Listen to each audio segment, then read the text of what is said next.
পুরুলিয়ার থেকে যে সবজি উৎপাদন হচ্ছে তার মধ্যে যে বিষ আমরা যে ইনসেক্টিসাইড দিয়েছি সেটা কিন্তু কলকাতায় আসছে, না বুঝে খাচ্ছি কি তার বিষক্রিয়া থাকছে হয়তো 15 দিন, ব্যবহার করার 5 দিনের মধ্যে সেটা পাঠিয়ে দিচ্ছে এখানে।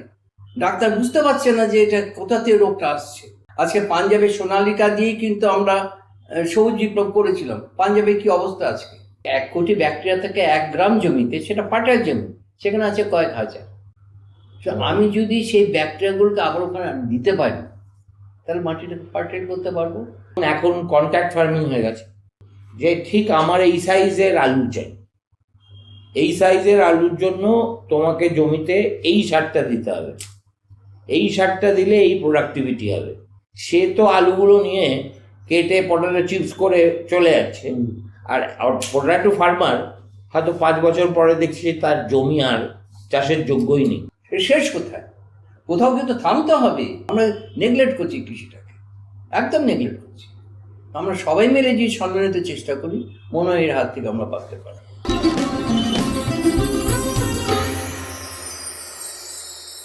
নমস্কার। গত সপ্তাহে আপনাদের শিল্প নিয়ে আলোচনা করেছি ডক্টর সুবর্ণ মৈত্রর সঙ্গে। আজকে আমি এমন একটা বিষয় নিয়ে আলোচনা করতে চাই যেটা কাব্যে উপেক্ষিতর মতো আমাদের সরকারের কাছেও উপেক্ষিত, আমাদের অর্থনীতিতেও উপেক্ষিত, এবং সবচেয়ে বড় কথা মিডিয়ার চর্চায় উপেক্ষিত না, একেবারে অনুপস্থিত। সেটা হলো বাংলার কৃষিক্ষেত্র। দেখুন, একসময় আমাদের মুখ্যমন্ত্রী 2011-র আগে বিভিন্ন জায়গায় গিয়ে বলতেন হাসি খুশি একসঙ্গেই থাকবে। হাসি মানে আমাদের কৃষক, আর খুশি মানে শিল্প। খুশি তো গত 15 বছরে এখানে আসতেই চায়নি, কেননা তার খুশি হওয়ার মতো কিছু ছিল না। যেটা ছিল সেটা হচ্ছে হাসি, কিন্তু কৃষকের মুখ থেকেও সেই হাসিটা ক্রমশ ম্লান হতে হতে একটা ভয়াবহ জায়গায় এসে পৌঁছেছে পশ্চিমবঙ্গের কৃষি ভবিষ্যৎ। তার একটা নমুনা আমরা খুব সম্প্রতি দেখতে পেলাম, সেটা হলো, এবং এখনো দেখছি, সেটা হলো আলু চাষিদের কি অপরিসীম দুর্দশা। শস্য ভরে আছে, ক্ষেত ভরে আছে ফসলে, চাষি দাম পায় না, কিন্তু কলকাতাতে আমাদের কিনতে হয় সেই আলু কখনো 14-15 থেকে 20 টাকায় এখন হয়ে গেছে। এছাড়া আমাদের ধান উৎপাদন, আমাদের সারের ব্যবহার, এ রাজ্যে অ্যাগ্রিকালচার বলে ডিপার্টমেন্ট বলে কিছু আছে বলেই আমার মনে হয় না। কিন্তু এখনো তো পশ্চিমবঙ্গ কেন, গোটা ভারতবর্ষ কৃষক আছে বলেই তো খেতে পাচ্ছি। এবং আমাদের অনেকগুলো ইনহেরেন্ট সমস্যা থাকা সত্ত্বেও বহু ক্ষেত্রে যে পশ্চিমবঙ্গ প্রাগ্রসর হতে পারে, সেটাও আমরা বুদ্ধবাবুর জমানায় তিনি যখন চেষ্টা করেছিলেন দেখেছিলাম। এইসব নানা বিষয় নিয়ে কথা বলতে আমি আজকে একজন যুবাকে ডেকেছি, যার বয়স মাত্র 82। মানে আমাকে দেখলে আপনারা বুড়ো ভাববেন, ওনাকে দেখলে আপনাদের মনে হবে হয়তো 46 বছর বয়স। ইনি একাধারে এমএসসি এবং পিএইচডি, তারপরে জুট টেকনোলজি রিসার্চ ল্যাবরেটরিজে 1976 সালে যোগদান করেন রিসার্চ করার জন্য, এবং তার বিষয় যেটা ছিল সেটা একটু খটোমটো, upgradation of low quality of jute fibre by microbes. ওনার সহকর্মী যিনি ছিলেন তার নাম ছিল ডক্টর এস.কে. ভট্টাচার্য। 85 সালে এরা দুজনে জাতীয় পুরস্কার পান ন্যাশনাল রিসার্চ ডেভেলপমেন্ট কর্পোরেশন, একটা গভর্নমেন্ট অফ ইন্ডিয়া অর্গানাইজেশন। পরের বছর তারা ওয়াইপিও থেকে গোল্ড মেডেল পান। এটা একটা ইউনাইটেড নেশনসের শাখা সংগঠন। সালে ইনি একাডেমিক কাউন্সিল বিশ্বভারতীর এবং এক্সিকিউটিভ কাউন্সিলের মেম্বার হন 93 থেকে 96। এছাড়াও তিনি West Bengal forest development corporation, Sundarban development board এবং ডিপার্টমেন্ট অফ বায়োটেকনোলজির একজন কাউন্সিল মেম্বার, আর একজন খুব সক্রিয় সদস্য নিউ জার্সির নোফার, যারা সত্যি এই অর্গানিক চাষবাস নিয়ে কাজ করেন, এবং এই life member of Asiatic Society. ওনার যেটা বসতবাটি, সেই বসতবাটিটাকেও উনি 3 তলা বাড়ির দুটো তলা অবসর নেওয়ার পরে বা অবসর নেওয়ার আগে থেকেই একটা গবেষণাগারে রূপান্তরিত করেছেন স্বেচ্ছায় এবং নিজের ভালোবাসায়। সুতরাং মৃণালবাবুকে আজকে আমার সঙ্গে পেয়ে, আমি তো এই কৃষি বিজ্ঞানী নই, ফলত আমি আর জ্ঞান ফলাবো না, আমি ওনাকেই জিজ্ঞেস করব যে আপনার সম্পর্কে, এই যে গবেষণার মধ্যে আপনি থাকেন, সারা জীবন ধরেই কার্যত ছিলেন, এই প্যাশনটা আপনি পেলেন করতে? দেখুন সুমনবাবু, আমি বলতে গেলে এগ্রিকালচারের সঙ্গে ওতপ্রোতভাবে জড়িয়ে পড়ি যখন আমি রিসার্চ করি। আমার রিসার্চের বিষয় ছিল ধানের উপরে ডিফাইন্ড গ্রোথ হরমোন এফেক্ট। আমি ল্যাবরেটরি ছাড়াও আমি একটু বাইরে গিয়ে সব কিছু দেখার পছন্দ করি, শুধু ল্যাবরেটরির মধ্যে নিজেকে আবদ্ধ রাখি না। তা আমি তখনই বিশ্বভারতীর থেকে গ্রামের মধ্যে আমি ঘোরাফেরা করেছি, চাষিদের সঙ্গে কথা বলেছি, এবং যেহেতু আমি ধানের উপরে গবেষণা করছি, আমি ধানের চাষটাকে আমি বোঝার চেষ্টা করেছি। তখনই আমি দেখেছি যে চাষিরা ধান উৎপাদন করছেন, কিন্তু বিজ্ঞানটাকে তারা সঙ্গে নেয়নি। আমরা যদিও বলছি আমরা কৃষি বিজ্ঞান নিয়ে আমরা বিজ্ঞান ভিত্তিক কৃষি করছি, কিন্তু তা নয় আদপে। বিজ্ঞান থেকে আমরা অন্ততপক্ষে 100 কিলোমিটার দূরে রয়েছি। বিজ্ঞান একদিকে, কৃষি একদিকে।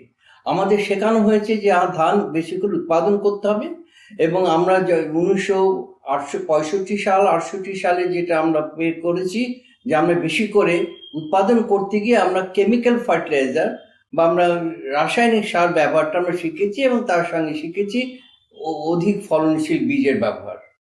কিন্তু আমরা যে পদ্ধতিতে 5 বা 1000 বছর ধরে যে পদ্ধতিতে আমাদের দেশীয় পদ্ধতিতে আমরা কৃষিকাজ করছি, সেটাকে সমূলে উৎপাদিত করেছি। কৃষি বিজ্ঞান মানে আমি বিরোধিতা করছি না যে আমি রাসায়নিক সারের ব্যবহার এগেনস্টের কথা বলছি, কিন্তু আমার যে নিজস্ব যে টেকনোলজিটা ছিল, যে আমাদের পদ্ধতি ছিল, সেটাকে পুরোপুরি উপেক্ষা করা হলো। কেন? মানে কেন উপেক্ষা করার কারণ আমাদের বিদেশ থেকে সমস্ত কেমিক্যাল ফার্টিলাইজার আনছি, বিদেশি স্বার্থ আমাদের রয়েছে। রকফেলার ফাউন্ডেশন, ফোর্ড ফাউন্ডেশন টাকা ঢালছে এখানে, তাদের কাছ থেকে সমস্ত সার কিনতে হবে আমাদের। তারা বীজ দিচ্ছে, অধিক ফলনশীল বীজ। আজকে পাঞ্জাবের সোনালিকা দিয়েই কিন্তু আমরা সবুজ বিপ্লব করেছিলাম। পাঞ্জাবে কি অবস্থা আজকে? প্রতিদিন একটা ক্যান্সার স্পেশাল ট্রেন আসছে, ভাতিন্দার থেকে বিকানির পর্যন্ত ভর্তি ক্যান্সার পেশেন্ট। জমিটা অনুর্বর হয়ে গেছে, এত বেশি তার রাসায়নিক সার দিয়ে তারা চাষ করেছিল, এবং তার সঙ্গে রাসায়নিক সারের সঙ্গে আমরা সম পরিমাণে প্রায় কীটনাশক ব্যবহার করছি। আমরা জানি না, আমাদের এখানে ওয়েস্ট বেঙ্গল তো আমরা জানি না কিভাবে কীটনাশক প্রয়োগ করতে হয়, এবং প্রয়োগের কতদিন বাদে সেটাকে বাজারজাত করা যায়। আমি একটা কথা বলি, যে আমরা যে পরিবেশ দূষণের কথা বলি, সবচেয়ে বেশি পরিবেশ দূষণের কারণ হচ্ছে কৃষি। আমার কলকাতার যে যানবাহন, তাতে যে পলিউশন, সেটা কলকাতার মধ্যে সীমাবদ্ধ, কলকাতা থেকে খানিকটা দূর পর্যন্ত আমাদের সীমাবদ্ধ থাকে। আমাদের কারখানা, কলকারখানা, সেখানে হয়তো 5 কিলোমিটার পর্যন্ত আমাদের বায়ু দূষণ হয়। কিন্তু পুরুলিয়ার থেকে যে সবজি উৎপাদন হচ্ছে, তার মধ্যে আমরা যে ইনসেক্টিসাইড দিয়েছি, সেটা কিন্তু কলকাতায় আসছে। না বুঝে খাচ্ছি, কিন্তু তার বিষক্রিয়া থাকছে হয়তো 15 দিন। ব্যবহার করার 5 দিনের মধ্যে সেটা পাঠিয়ে দিচ্ছে এখানে। ডাক্তার বুঝতে পারছে না যে এটা কোথা থেকে রোগটা আসছে। তাবি সমস্ত ওষুধ আমরা খাচ্ছি, করে ক্রমশ আমরা শারীরিকভাবে অসুস্থ হয়ে পড়ছি। এটা কিন্তু কৃষি বিজ্ঞান নয়। কৃষি বিজ্ঞান বলতে গেলে এটা তো ভয়াবহ কথা বলছেন, এটা আমি জানতামই না। হ্যাঁ, যে না, পাঞ্জাবে ওই একটা ট্রেন ভর্তি ক্যান্সার পেশেন্ট আসে ভাতিন্দা থেকে। ভাতিন্দার থেকে আসছে বিকানির পর্যন্ত। সেখানে বিকানিরে একটা হসপিটাল আছে, ক্যান্সার স্পেশালিটি হসপিটাল, সেখানে তারা চিকিৎসার জন্য আসছে সমস্ত, প্রতিদিন আসছে একটা করে ট্রেন, তার নাম ক্যান্সার স্পেশাল। ক্যান্সার গুগল আপনি সার্চ করুন দেখতে পাবেন, ক্যান্সার স্পেশাল একটা ভাটিন্ডার থেকে বিকানির পর্যন্ত আসছে। তা আজকে আমাদের এর কারণটা কি? ক্যান্সারের কারণ হচ্ছে এত প্রাবল্য কেন? প্রাবল্য আমরা না বুঝে ইনস্টিটিউটে দিচ্ছি। ইনস্টিটিউটে দেওয়ার সময় যে সাবধানতা অবলম্বন করতে হয় সেটা করছি না আমরা। আমরা খালি হাতে দিচ্ছি, আমরা মুখে মাস্ক দিচ্ছি না, সেগুলো অত্যন্ত বিষাক্ত সমস্ত কীটনাশক বা ইনসেক্টিসাইড, সেগুলো আমাদের শরীরের মধ্যে যাচ্ছে, ক্যান্সার ডেভেলপ করছে। তা না, তার কোনো কারণ ছিল না, এর আগেও হয়নি, পরেও হচ্ছে না। সেই সময়টা এই সম্পর্কে কি পাঞ্জাব সরকার সচেতন? নিশ্চয়ই সচেতন, কিন্তু এখন দেখুন ওখানে যারা নাকি বড় বড় কৃষক ছিল, তারা জমি ফেলে রেখে ছত্তিশগড়ে গিয়ে এখন চাষ আরম্ভ করেছে, নিজেদের অ্যাবান্ডন করে দিচ্ছে, হচ্ছে না। আমার কাছে আমার ল্যাবরেটরিতে হাওড়ার থেকে ছেলে এসে হাওয়া করে কাঁদছে, তারা একটা কীটনাশক দিচ্ছ রাউন্ড আপ বলে, একটা কীটনাশক দিচ্ছ, তার জমিতে এখন ঘাস পর্যন্ত হচ্ছে না। কি ভয়াবহ এই সমস্ত কীটনাশক! তা সেগুলো আমরা না বুঝে দিচ্ছি, এবং আমরা বেশিরভাগ এগ্রিকালচার ডিপার্টমেন্টকে আমি দোষ দেবো না, তাদের কাছে যাচ্ছেই না এরা। আমার দরকার হচ্ছে প্রথমে চাষ করতে গেলে আমার জমিটা দেখতে হবে, আমার জমির প্রয়োজনটা কী, আমার জমিতে কতটুকু আমার উদ্ভিদ খাদ্য রয়েছে। আমি ধান চাষ করবো, তো ধান চাষ করতে গেলে আমার কতটা দিতে হবে, আমার উপাদান কতটা দিতে হবে, খাদ্য কতটা দিতে হবে এনপিকে হিসেবে। এনপিকে হচ্ছে main source, nitrogen, phosphate, potash. আমার জমিতে সেটা কতটা আছে সেটা বুঝতে গেলে আমাকে সয়েল টেস্টিং করতে হবে। তো সয়েল টেস্টিংয়ে আমাদের সেরকম পরিকাঠামো নেই, গ্রামে সয়েল টেস্টিং নেই, ব্লকে নেই, মহকুমাতে নেই, ডিস্ট্রিক্টে দুটো একটা করে আছে, এবং সেখানে এটা টোটালি নেগলেক্টেড।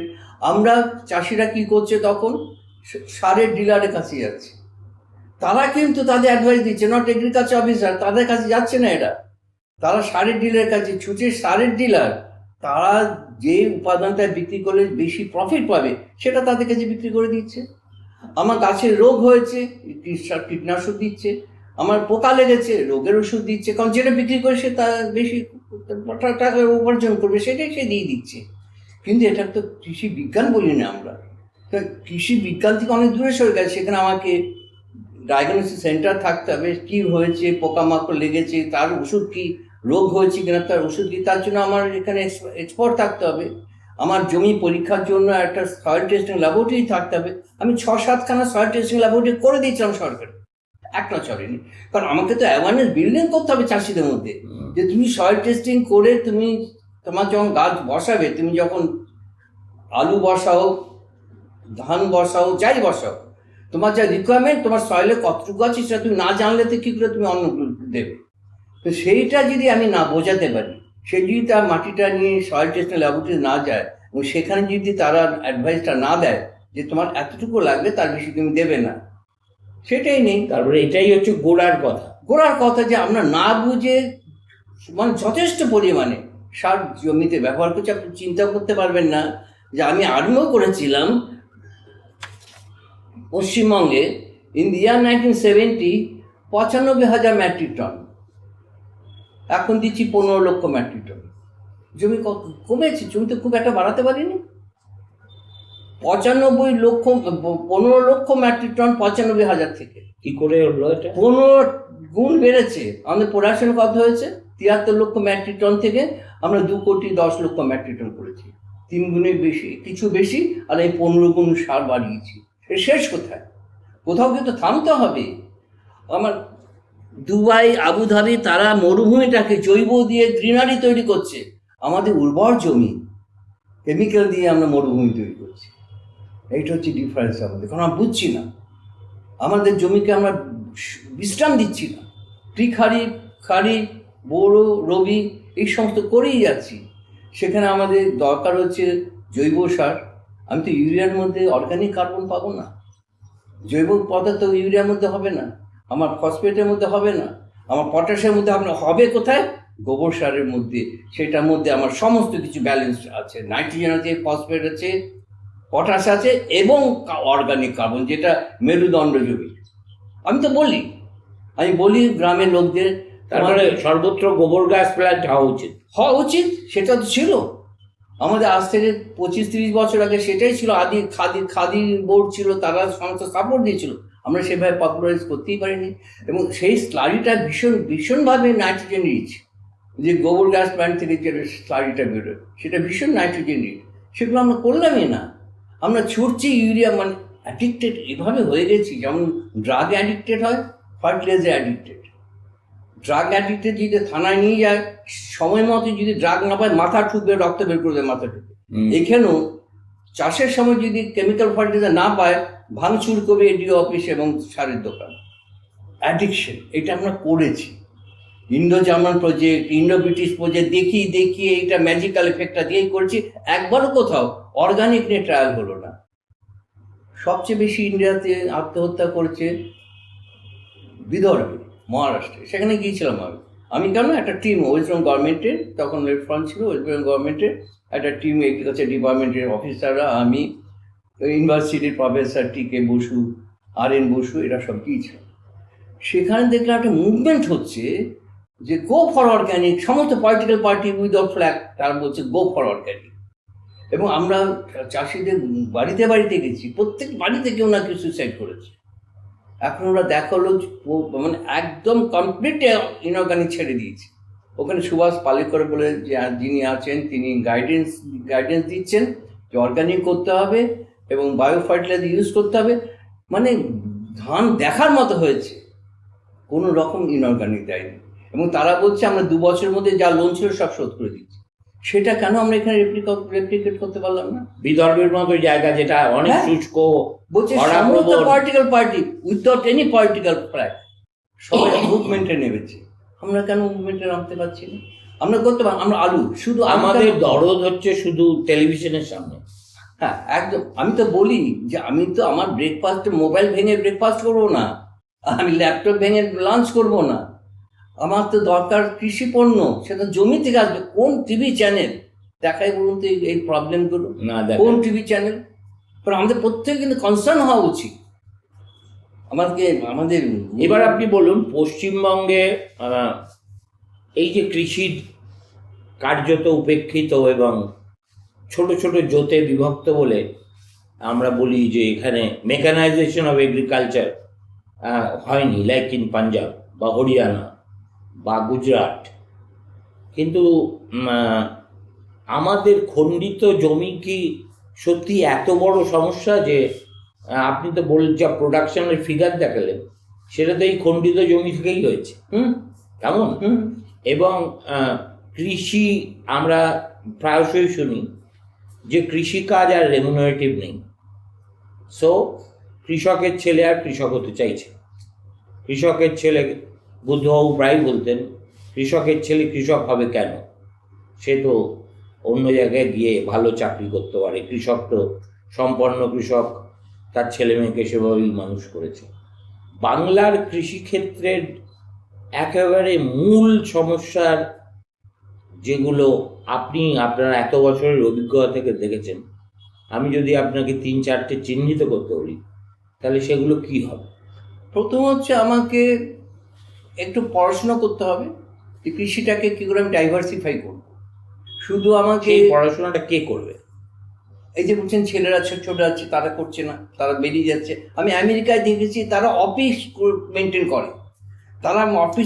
করে, তা আমি যখন জিজ্ঞেস করলাম একজন ফার্মার্সকে, তার 5,000 হেক্টর জমি, 5,000 বব, তাকে যখন জিজ্ঞেস করলাম যে তোমার পিএইচ কত, ফাইল বের করে বলে দিলাম পিএইচ 6.9, বললাম তোমার অর্গানিক কার্বন কত, বলে দিল 3।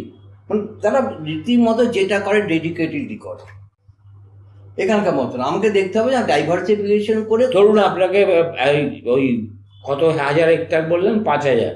হ্যাঁ, 5,000 হেক্টরের দায়িত্ব দেওয়া হলো। হ্যাঁ, এবং বলা হলো যে এই জমিটাকে আপনাকে দায়িত্ব দেওয়া হলো যে একটা এমন সার্বিক ডেভেলপমেন্ট করুন যাতে কৃষকও তার ফসলের ন্যায্যের উপরে মূল্য পায়, খেয়ে দিয়ে আমাদের সেই কৃষিজাত পণ্য খেয়ে আমরা আক্রান্ত না হই, এবং নানাবিধ অজানা অসুখ আমাদের মধ্যে প্রবেশ না করে। সেই কাজটাই তো আমি এতদিন ধরে করছি, এই কাজটাই করছি যে আমি বলছি। তাহলে আপনি কিভাবে, মানে what is the framework or the, যত আমি প্রথমে হচ্ছে আমার কেমিক্যাল ফার্টিলাইজারটাকে মিনিমাইজ করতে হবে। মিনিমাইজ করবো by using the natural resources. Natural resource কি? আমার এক একর জমি, 3 বিঘে জমির উপর যে বায়ুমণ্ডল রয়েছে, আমি তো ইউরিয়ার নাইট্রোজেন হিসেবে ইউরিয়া দিই জমিতে, নাইট্রোজেন হিসেবে আমি ইউরিয়া ঢালছি, যার 50% বিদেশ থেকে আসছে, কি হিউজ পরিমাণে আমরা সাবসিডি দিচ্ছি। এই বছরও আমরা প্রায় 90,000 কোটি টাকা, প্রায় 1 লক্ষ কোটি টাকাই আমরা ইম্পোর্ট করছি ফার্টিলাইজার, তার মধ্যে 2.5 লক্ষ কোটি টাকা সাবসিডি দিচ্ছি। চিন্তা করুন। তা আমি বলেছি আমরা তো এই নাইট্রোজেনটা তো কমাতে পারি। আমার 1 একর জমির উপরে যে এয়ার কালাম রয়েছে, বায়ুমণ্ডল, তার মধ্যে 31,000 মেট্রিক টন অ্যাটমসফিয়ারিক নাইট্রোজেন দাঁড় করানো আছে। প্রকৃতি যখন কোনো প্রাণ তৈরি করে, তার বেঁচে থাকার উপাদান কি প্রকৃতির মধ্যে থাকে। আমাদের অক্সিজেন দরকার, আমরা কি অক্সিজেন সিলিন্ডার নিয়ে আছি? কেউ নেই। আমাদের এই মেকানিজম আছে যে বাতাস থেকে আমরা অক্সিজেনটা নিতে পারি। আমরা হাইড্রোজেন নিচ্ছি না, নাইট্রোজেন নিচ্ছি না, কার্বন ডাইঅক্সাইড নিচ্ছি না, শুধু অক্সিজেন নিচ্ছি। গাছের কিন্তু নাইট্রোজেন দরকার, কিন্তু গাছ এটা নিতে পারছে না। ডাইরেক্ট যে অ্যাটমসফিয়ার নাইট্রোজেনটা নিতে পারছে না, কারণ তারা এটা চায় অ্যামোনিয়া বা নাইট্রেট হিসেবে।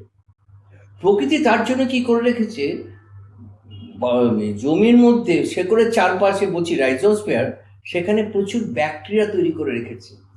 সেই ব্যাকটেরিয়াগুলো বাতাসের নাইট্রোজেনটাকে নিজের দেহের মধ্যে নিয়ে অ্যামোনিয়া হিসেবে রূপান্তরিত করছে, সেইটা মাটিতে সঞ্চিত করছে, গাছ সেটা থেকে পাচ্ছে। চিন্তা করুন না, একবার সব কিছু করে রেখেছে। আপনি যে এত আগাছা, সবুজটা ডিনোট করছে ইউরিয়া, নাইট্রোজেন, তো আগাছা থেকে নাইট্রোজেন দিচ্ছে, কেউ দিচ্ছে না। এখানে কেউ ইন্টারফেয়ার করেনি বলে ব্যাকটেরিয়াগুলো আছে। চাষের জমিতে ইন্টারফেয়ারেন্স হচ্ছে, ব্যাকটেরিয়াগুলো কিল করছে, মার্সিলেসলি কিল করছে। কেঁচো পাওয়া যায় না চাষের জমি, কোনো কেঁচো নেই। এত হোস্টাইল জমি করে ফেলেছি, সেই কেঁচোকে বাইরে নিয়ে যাচ্ছি, নিয়ে আমি সেখানে ভার্মি কম্পোস্ট করছি। যেটা আমরা ছোটবেলায় বাঁকুড়াতে খেলতে যেতাম মাঠের মধ্যে, কেঁচোর মাটি, আপনারা বলতে দেখেন কেঁচো মাটি পায়ে করে ভাঙতাম, সেই কেঁচো আজকে এখানে নেই। কি দুর্বিষহ ব্যাপার করে তুলেছে, মানে বায়োলজিক্যাল ইমব্যালেন্স করে তুলেছে। বীরপাড়ায় গেছি, অ্যাপিয়ারি হানি করে, তারা মৌমাছির চাষ করে, খুললো, চলে যায় তারা টি গার্ডেনে, আর ফিরে এলো না। সেই দিনকে টি গার্ডেনে ইনসেক্টিসাইড স্প্রে করেছিল, সবগুলো মরে গেছে। এই তো হচ্ছে আমাদের এগ্রিকালচার। এটাতে কোনো আলোচনা হয়েছে কোথাও? আমি চেয়েছিলাম যে আমি let us minimise the use of chemical fertiliser, যে বিশেষ করে যেটা নাকি আমার ইউরিয়া হিসেবে, নাইট্রোজেন হিসেবে দিচ্ছি ইউরিয়া, আমি বাতাসের নাইট্রোজেনটাকে কাজে লাগাই, তাহলে তো আমার ইউরিয়া কম হবে, আমাদের জমিটা বেঁচে যাবে। আমার ইনসেক্টিসাইড যত বেশি আমি ইউরিয়া দেবো, ইনসেক্টিসাইড পোকা বেশি লাগবে, আমাকে ইনসেক্টিসাইড বেশি দিতে হবে, জমিটা তার উর্বরতা হারাবে। সেটা নিয়ে আমি এইসব জেনে শুনেও আমরা এটা করি।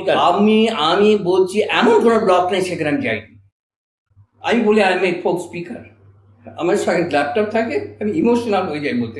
ল্যাপটপ থাকে, একটা এলসিডি প্রজেক্টর থাকে, তাতে বুঝিয়ে দেখে দেখাই আমি প্রজেকশন। দেখো তোমার পাশের গ্রামে আমি ট্রায়াল দিয়েছি, অশোক বন্দ্যোপাধ্যায়ের নাম শুনেছেন বোধ হয়। হ্যাঁ, সে এত মুভ হয়ে গেছিল আমার ট্রায়ালটা দেখে, বলছে আমি একটা ল্যাবরেটরি করবো বর্ধমানে, সমস্ত টেকনোলজি আমি দিলাম। কি নাম হবে করলাম, 2 বছর ল্যাবরেটরি চালাতে পারলেন না। এত বড় একজন কোঅপারেটিভ, ডয়েন কোঅপারেটিভ, পারলেনই না চালাতে, ল্যাবরেটরি পড়ে আছে ল্যাবরেটরির মধ্যে। আমি মানে ফেড আপ হয়ে গেলাম চাষিদের, যে তাদের ভালোটাও শেখানো যাচ্ছে না। আমার বাবা বলতেন পাগলও ভালো বোঝে, এরা ভালোও বোঝে না যে নিজের ভালো।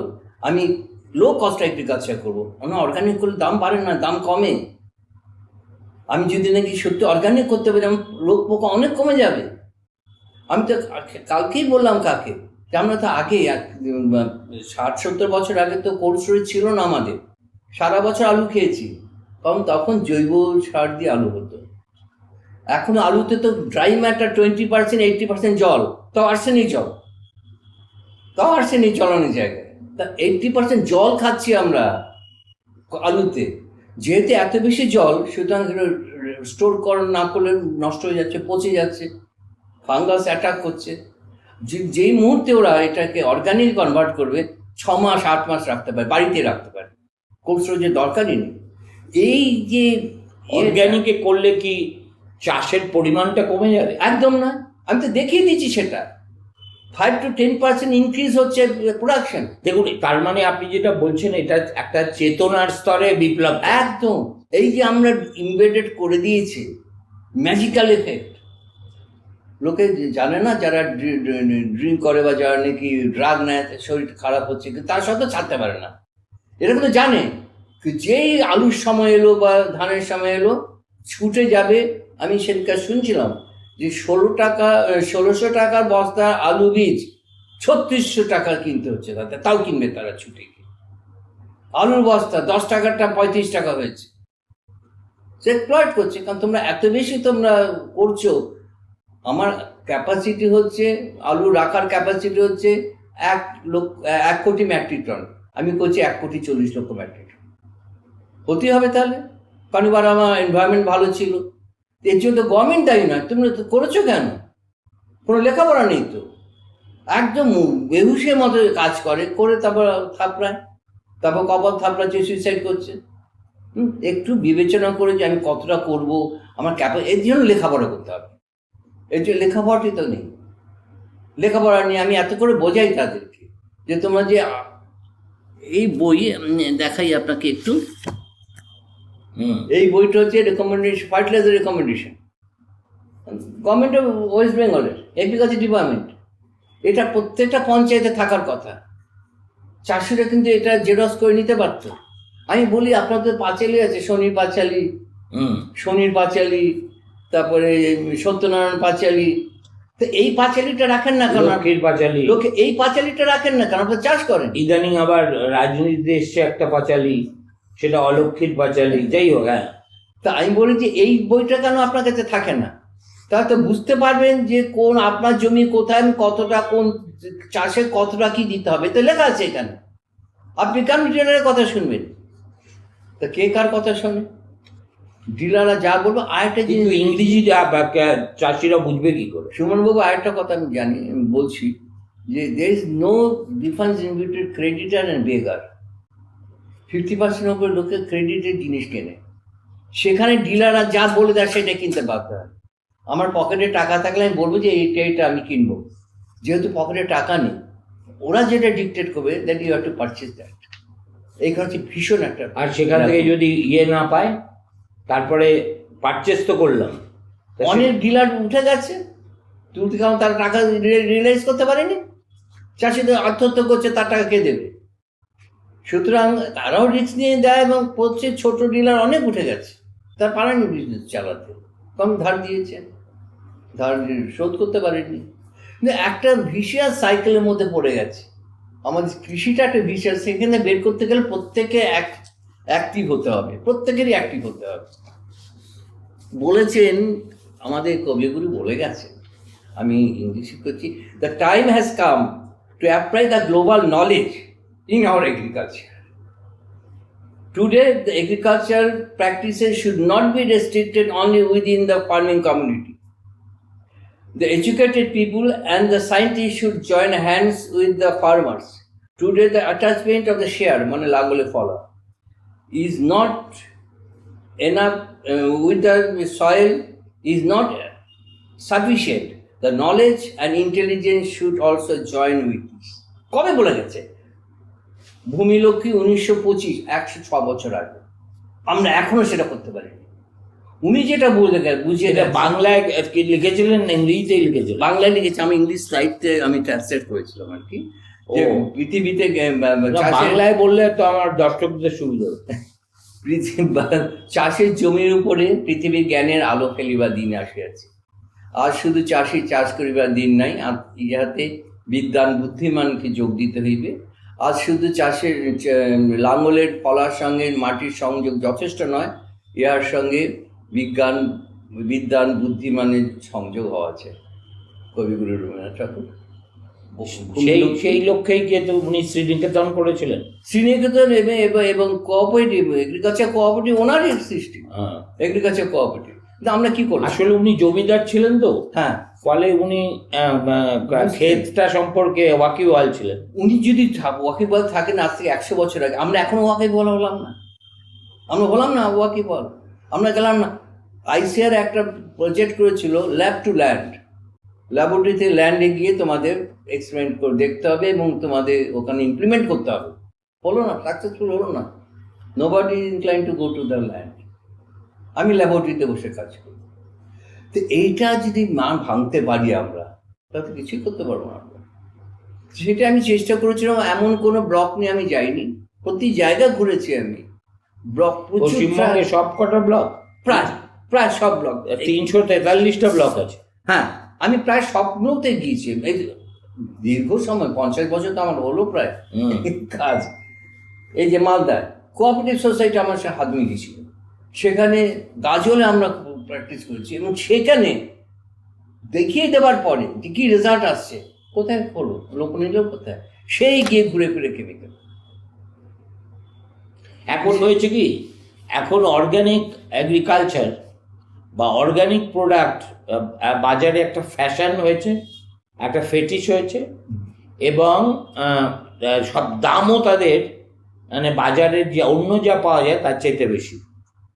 এগুলো রাস্তা উল্টো হয়েছে, এইগুলো একদম বাজে জিনিস করছে। কারণ আমি তো করে দেখিয়ে দিচ্ছি, তার প্রাইস রিডাকশন হচ্ছে,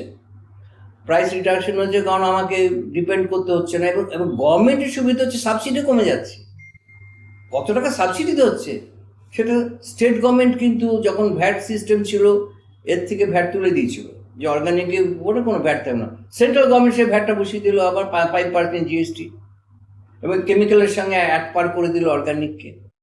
যে অর্গানিক তোমার জমিটাকে বাঁচাচ্ছে, যে অর্গানিক তোমার মানে রিকোয়ারমেন্টটা, কেমিক্যাল রিকোয়ারমেন্ট কমিয়ে দিচ্ছে, তোমার সাবসিডি এমন কমিয়ে দিচ্ছে, তাকেও তুমি অ্যাড পার করলে কেমিক্যালের সঙ্গে। স্টেট গভর্নমেন্ট যেটা করেছিল তুমি সেটা তুলে দিলে, সেটা তুমি রাখলে না আর কি। তো এই করে কাহাতে পারা যায়। আমি ফেড আপ হয়ে গেছি, বোঝালাম, সব কিছু করলাম। এটা ল্যাবরেটরি আমাকে নীতিশ কুমার ডেকেছিল বছর 4-5 আগে। নীতিশ কুমার চাইছে যে প্রতি ব্লকে একটা করে ল্যাবরেটরি হোক, এবং সেখানে গভর্নমেন্ট অফ বিহার এন্টারপ্রেনার বের করে 95% টাকা দেবে গভর্নমেন্ট অফ বিহার, 5% এন্টারপ্রেনার, এবং সেখানে 8-10 জন ছেলে চাকরি করবে। আমি তো এখানে তাই বলেছি, আমার ল্যাবরেটরি কোনো প্রোডাকশন হাউস হবে না, আমার ল্যাবরেটরি মনিটর করবে সমস্ত ব্লকে বা সাব ডিভিশনে একটা করে ল্যাবরেটরি হবে, সেটা আমি দেখাশোনা করবো। আমার ল্যাবরেটরি মাদার কালচার আমি দেবো, ব্যাকটেরিয়া আমি দেবো, আমি মেনটেন করবো, আর কিছু কথা এরাই সব কাজ করে। একটা ব্লকে যদি 8-10টা ছেলে কাজ করতে পারে, সেই ব্লকের জমিটা যদি বেঁচে যায়, এর থেকে ভালো কাজ তো হতে পারে না। সেটা আমরা নিলাম কোথায়। তো নীতিশ কুমার করেছে সেটা। হ্যাঁ, নীতিশ কুমার ভীষণ অর্গানিক মাইন্ডেড, আমি যতটুকু জানি, আমি তো আমার সঙ্গে উনি মিটিং করালেন, secretary, agriculture production commissioner, director, সবাই সওয়াল আর আইএস, তার সঙ্গে আমার মিটিং করিয়ে দিলেন। আমি যা যা করার করে দিলাম। তো আমি জানি যে নিশ্চয়ই সে করেছে, কারণ chief minister desire to set up the laboratory. কিন্তু এখানে তো আমি চেষ্টা করলাম, বিশ্বভারতী চেষ্টা করছে, ওখানে কালীশঙ্কর মুখার্জি আছেন, যিনি বিশ্বভারতী সমবায়িকা একটা আছেন, তার সেক্রেটারি ইজ ট্রাইং বেস্ট যে ওখানে একটা ল্যাবরেটরি করা যায় কিনা। আমি যা যা আমার করার কথা আমি করে দেবো তোমাদের, তোমরা একটা জায়গা খোঁজো, এবং ওরা মনে হচ্ছে এই বছরই একটা ল্যাবরেটরি সেট আপ করবে। তো সেখানে ছেলেরা যারা বেরোচ্ছে তারা তো ওখানে এঙ্গেজ হতে পারে, এবং সেখানে বীরভূম মানে তো চাষের জমি এরিয়া। আমি দেখালাম সে কাজল শেখ নানুর, খুব ইন্টারেস্টেড ওখানে। ওখানে আমি একটা প্রেজেন্টেশন দিলাম, যে দেখালাম নানুরে প্রতি বছর 30 কোটি টাকা ফার্টিলাইজার, ইনসেক্টিসাইড কিনতে বেরিয়ে চলে যাচ্ছে। শুধু নানুর থেকে না, শুধু ডিস্ট্রিক্ট থেকে না, শুধু স্টেট থেকে না, ইন্ডিয়া থেকে বেরিয়ে চলে যাচ্ছে টাকা। কিন্তু এটা আমার চাষির ঘরে থাকার কথা টাকাটা। আমি যে অর্গানিক করে আমার ছেলেরা যদি এখানে ল্যাবরেটরি করে, যদি আমাকে দিতে পারে তোমার বায়ো ফার্টিলাইজার, তাহলে তোমার টাকা তোমার ঘরে থাকবে, কেন বাইরে চলে যাবে। বুঝিয়েছি অনেক। ইলামবাজারে। তো কাজল কি বললো? কাজল ছিল না, ওর ভাই ছিল। তো দে আর স্যাটিসফাইড, দেখা যাক কবে কি হয়। তবে যেহেতু ওই কালীশঙ্কর চ্যাটার্জি করছে শান্তিনিকেতনে একটা, আমার সমস্ত সাপোর্ট থাকবে। He is a very interested যে করার জন্য, মনে হয় একটা হয়ে যাবে। ইলামবাজার, ইলামবাজারে আমি দিয়ে এলাম, বক্তৃতা দিয়ে এলাম, দেখি ওরা কি করে। আস্তে আস্তে কিন্তু এইভাবে ধরুন আপনি চেষ্টা করে যাবেন আপনার ব্যক্তিগত প্যাশন থেকে, তাই দিয়ে তো একটা রাজ্যের সামগ্রিক ছবি বদলায় না। ওপর থেকে যদি একটু ইয়ে হয়, উপর থেকে মানে কি, এটা যে চেতনা বা যে ভালোবাসা থেকে আপনি না আমার চাষিরাও তো বুঝতে পারছে না কেন যে আমার একটা খরচ কমবে, আমার জমিটা বাঁচবে। চাষিরা বুঝবে কি করে? চাষিদের তো প্রথমে বোঝাতে হবে। বোঝানোর কাজটা কে করবে? সমবায়কে করতে হবে, যেটা মহারাষ্ট্রে সমবায় করে। হ্যাঁ, ঠিক আছে। নইলে কৃষক বন্ধু মানে সমিতি করতে হবে, যারা গিয়ে বোঝাবে। কৃষককে তো দোষ দিয়ে লাভ নেই। না না না, ওরা যদি অর্গানিক করতে পারে, তাহলে আমার ধারণা কৃষকরা সেটা মানে একদম দুহাত দিয়ে জাপটে ধরবে। উচিত, থিওরিটিক্যালি উচিত। হ্যাঁ, কিন্তু তারা তো বেচারারা পাই না। সুতরাং তাদের বোঝানো হচ্ছে এইটা মডেল, এই মডেল। তারপরে ধরুন এখন কন্ট্যাক্ট ফার্মিং হয়ে গেছে। পেপসিকো এসে বললো যে ঠিক আমার এই সাইজের আলু চাই, এই সাইজের আলুর জন্য তোমাকে জমিতে এই সারটা দিতে হবে, এই সারটা দিলে এই প্রোডাক্টিভিটি হবে। সে তো আলুগুলো নিয়ে কেটে পটেটো চিপস করে চলে যাচ্ছে, আর পটেটো ফার্মার হয়তো 5 বছর পরে দেখছি তার জমি আর চাষের যোগ্যই নেই। না না, এটা ভুল ধারণা, ভুল ধারণা। ব্যাপার হচ্ছে যে এত বেশি এখানে ওয়াটার কন্টেন্ট থাকে আলুতে, যে এটা চিপস করা যায় না। যার জন্য এখানে আলু ওরা ব্যবহারই করে না, কিন্তু ওরা বাইরে থেকে নিয়ে আসে। হুগলি থেকে এক জায়গায় করে, তার কথা শুনে করে, মানে এত কেমিক্যাল ওরা অ্যালাউই করে না, তাতে ওয়াটার অ্যাকুমুলেশন বেশি হয়, তাতে চিপস হয় না। যদি ওয়াটার অ্যাকুমুলেশন কমাতে পারে, যদি ওদের টার্মস কন্ডিশন করতে পারে, তাহলে হবে। আমি তো বলি নাগাল্যান্ড, আজকে সিকিম সে বলছে পুরো অর্গানিক স্টেট। আজকে গুজরাট, তারপর মহারাষ্ট্র অনেকটা এগিয়ে গেছে, অনেকটা এগিয়ে গেছে। আমাকে বলছে IRI, Indian agriculture research institute, new Delhi, পুষা, তার হেড ডিপার্টমেন্ট বলছে যে ওয়েস্ট বেঙ্গলের যতটা টার্ন ওভার আমরা আশা করেছিলাম ততটা টার্ন ওভার হচ্ছে না বায়ো ফার্টিলাইজারের। আমি আমরা চেষ্টা করছি, হিসাবে গভর্নমেন্টও রয়েছে, আমরাও রয়েছি, চেষ্টা আমরা চালিয়ে যাচ্ছি। তবে হ্যাঁ, গভর্নমেন্টের যেটা করেছে যে প্রোডাক্টিভিটি বেড়েছে সত্যি, সঙ্গে সঙ্গে যদি আমার কেমিক্যালটা কমাতে পারতাম, এটাও যে বেড়ে গেল 15 লক্ষ টন, এটা কাজের কাজ হতো। আমরা সেটাই চাইছি, প্রোডাকশনটা ঠিক থাকবে। কিন্তু বায়ো ফার্টিলাইজারের সাপ্লাই কি কেমিক্যালের সঙ্গে মানে পার হতেই পারে না। এটাই আমাকে দিয়েছে প্রদীপ মজুমদার, এখন যিনি আছেন পঞ্চায়েত এবং কোঅপারেটিভ, আমাকে বলেছিল। আমি যে আগে তো চেষ্টা করুন, কেন হবে না? আমি 100 সব ল্যাবরেটরি তৈরি করে দেবো, ইনটেক তো করতে হবে আমাকে। আমার টেকার নেই, আমি ল্যাবরেটরি করে কি করবো? এটা তো আগে ডিম না আগে হাঁসের মতো, যে আগে আপনার ডিমান্ড তৈরি করুন, ল্যাবরেটরি তৈরি করতে আমার 3 মাস লাগবে। সেখানে 10টা করে শিক্ষিত ছেলে ঘুরে বেড়াচ্ছে, তাদেরকে আমি অ্যাপয়েন্টমেন্ট করে দেবো, তাদের ট্রেন আপ করে দেবো। আপনার জমি আপনার ব্লকে তারা কাজ করবে। আপনার ব্লকে যদি হাফ অফ দ্য ফার্মার্স যদি ইউজ করে, একটা ল্যাবরেটরি চলতে পারে, 10টা ছেলে এমপ্লয়মেন্ট পেতে পারে, তারা কারো মাইনা 25,000 টাকা নিচ্ছে হবে না। কেন তারা বাইরে যাবে? আপনার চাষের জমিটা বেঁচে যাবে। এটা বারবার বুঝিয়েছি তাদের। কি বলছে প্রদীপ বাবু? বলছে হ্যাঁ, দেখি আমরা চেষ্টা করবো। করবে, ওনার কিছু তো করার নেই, কারণ কিন্তু উনি ওনার না এখন যে এই ধরনের সিদ্ধান্ত নেওয়ার ক্ষমতাই নেই। না, এখন যিনি সবচেয়ে বেশি কাজটা করছেন তিনি হচ্ছে পূর্ণেন্দু ঘোষ এবং দোলা সেন। সুস্থায়ী কৃষি পরিবার নিয়ে উনি প্রচণ্ড পরিশ্রম করছেন এবং গ্রামে গ্রামে গিয়ে মেলা করছেন জৈব সার দিয়ে সমস্ত। আমিও যাই মাঝে মাঝে, তো উনি আপ্রাণ চেষ্টা করেন। যখন উনি মন্ত্রী ছিলেন পূর্ণেন্দু ঘোষ তখনও করেছেন, এখনও করছেন এবং ভালো কাজ করছেন। পূর্ণেন্দুবাবু এবং দোলা সেন দুজনে ভালো কাজ করছে, আমি দেখেছি। কখন সময় পায় দোলা? তো সারাক্ষণ হয় পার্লামেন্টে থাকে, নয় দিদির পাশে। তার মধ্যেই আমাকে সব মেসেজ পাঠায়, তো তার মধ্যেই দেখছি বিশেষ করে এখানে বেশিরভাগ এটা করে, মিটিংগুলো করে ওরা ওই বিধান শিশু উদ্যানে ওখানে করে। তারপরে ওরা ডিফারেন্ট ফেয়ারের মধ্যে স্টল দেয়, সেখানে থাকে ওরা। ওরা একটা গ্রুপ, বড় গ্রুপ তৈরি করেছে সব অর্গানিকের জন্য। এটা ব্রেন চাইল্ড। পশ্চিমবঙ্গে এখন অর্গানিক আর ইনঅর্গানিকের মধ্যে পার্সেন্টেজের ডিফারেন্সটা কত? কিছুই নেই, অর্গানিক নেই। এটা এটা মানে আসবেই না, হিসেবেই আসবে না। হিসেবে আসবে, হিসেবেই আসবে। আচ্ছা, আর একটা কথা হচ্ছে যে অর্গানিকটা করতে গেলে ওমরি, মানে আমেরিকাতে আমি দেখেছি ওখানে ওমরি স্ট্যাম্প লাগে, তাছাড়া বিক্রি করতে পারে না। ওমরি মানে Organic Matter Research Institute. Organic Matter Research Institute, ওমরি। যে কোনো অর্গানিক আইটেম তাই ওমরি স্ট্যাম্পটা দিতে হবে। এখানে তো সেটা নেই। এখানে যে খুশি যা খুশি একটা তৈরি করে দিয়ে অর্গানিক নাম করে বিক্রি করে দিচ্ছে। তৈরি করছে 10 টাকা, বিক্রি করছে 50 টাকায়। এবং সেখানে কেউ দিয়ে নো চেক আপ সিস্টেম, যারা চেক করবে কোনো চেক আপ সিস্টেম নেই। চাষিরা সেটা কিনে ঠকছে এবং অর্গানিকেও বিতস্পৃহ হয়ে যাচ্ছে।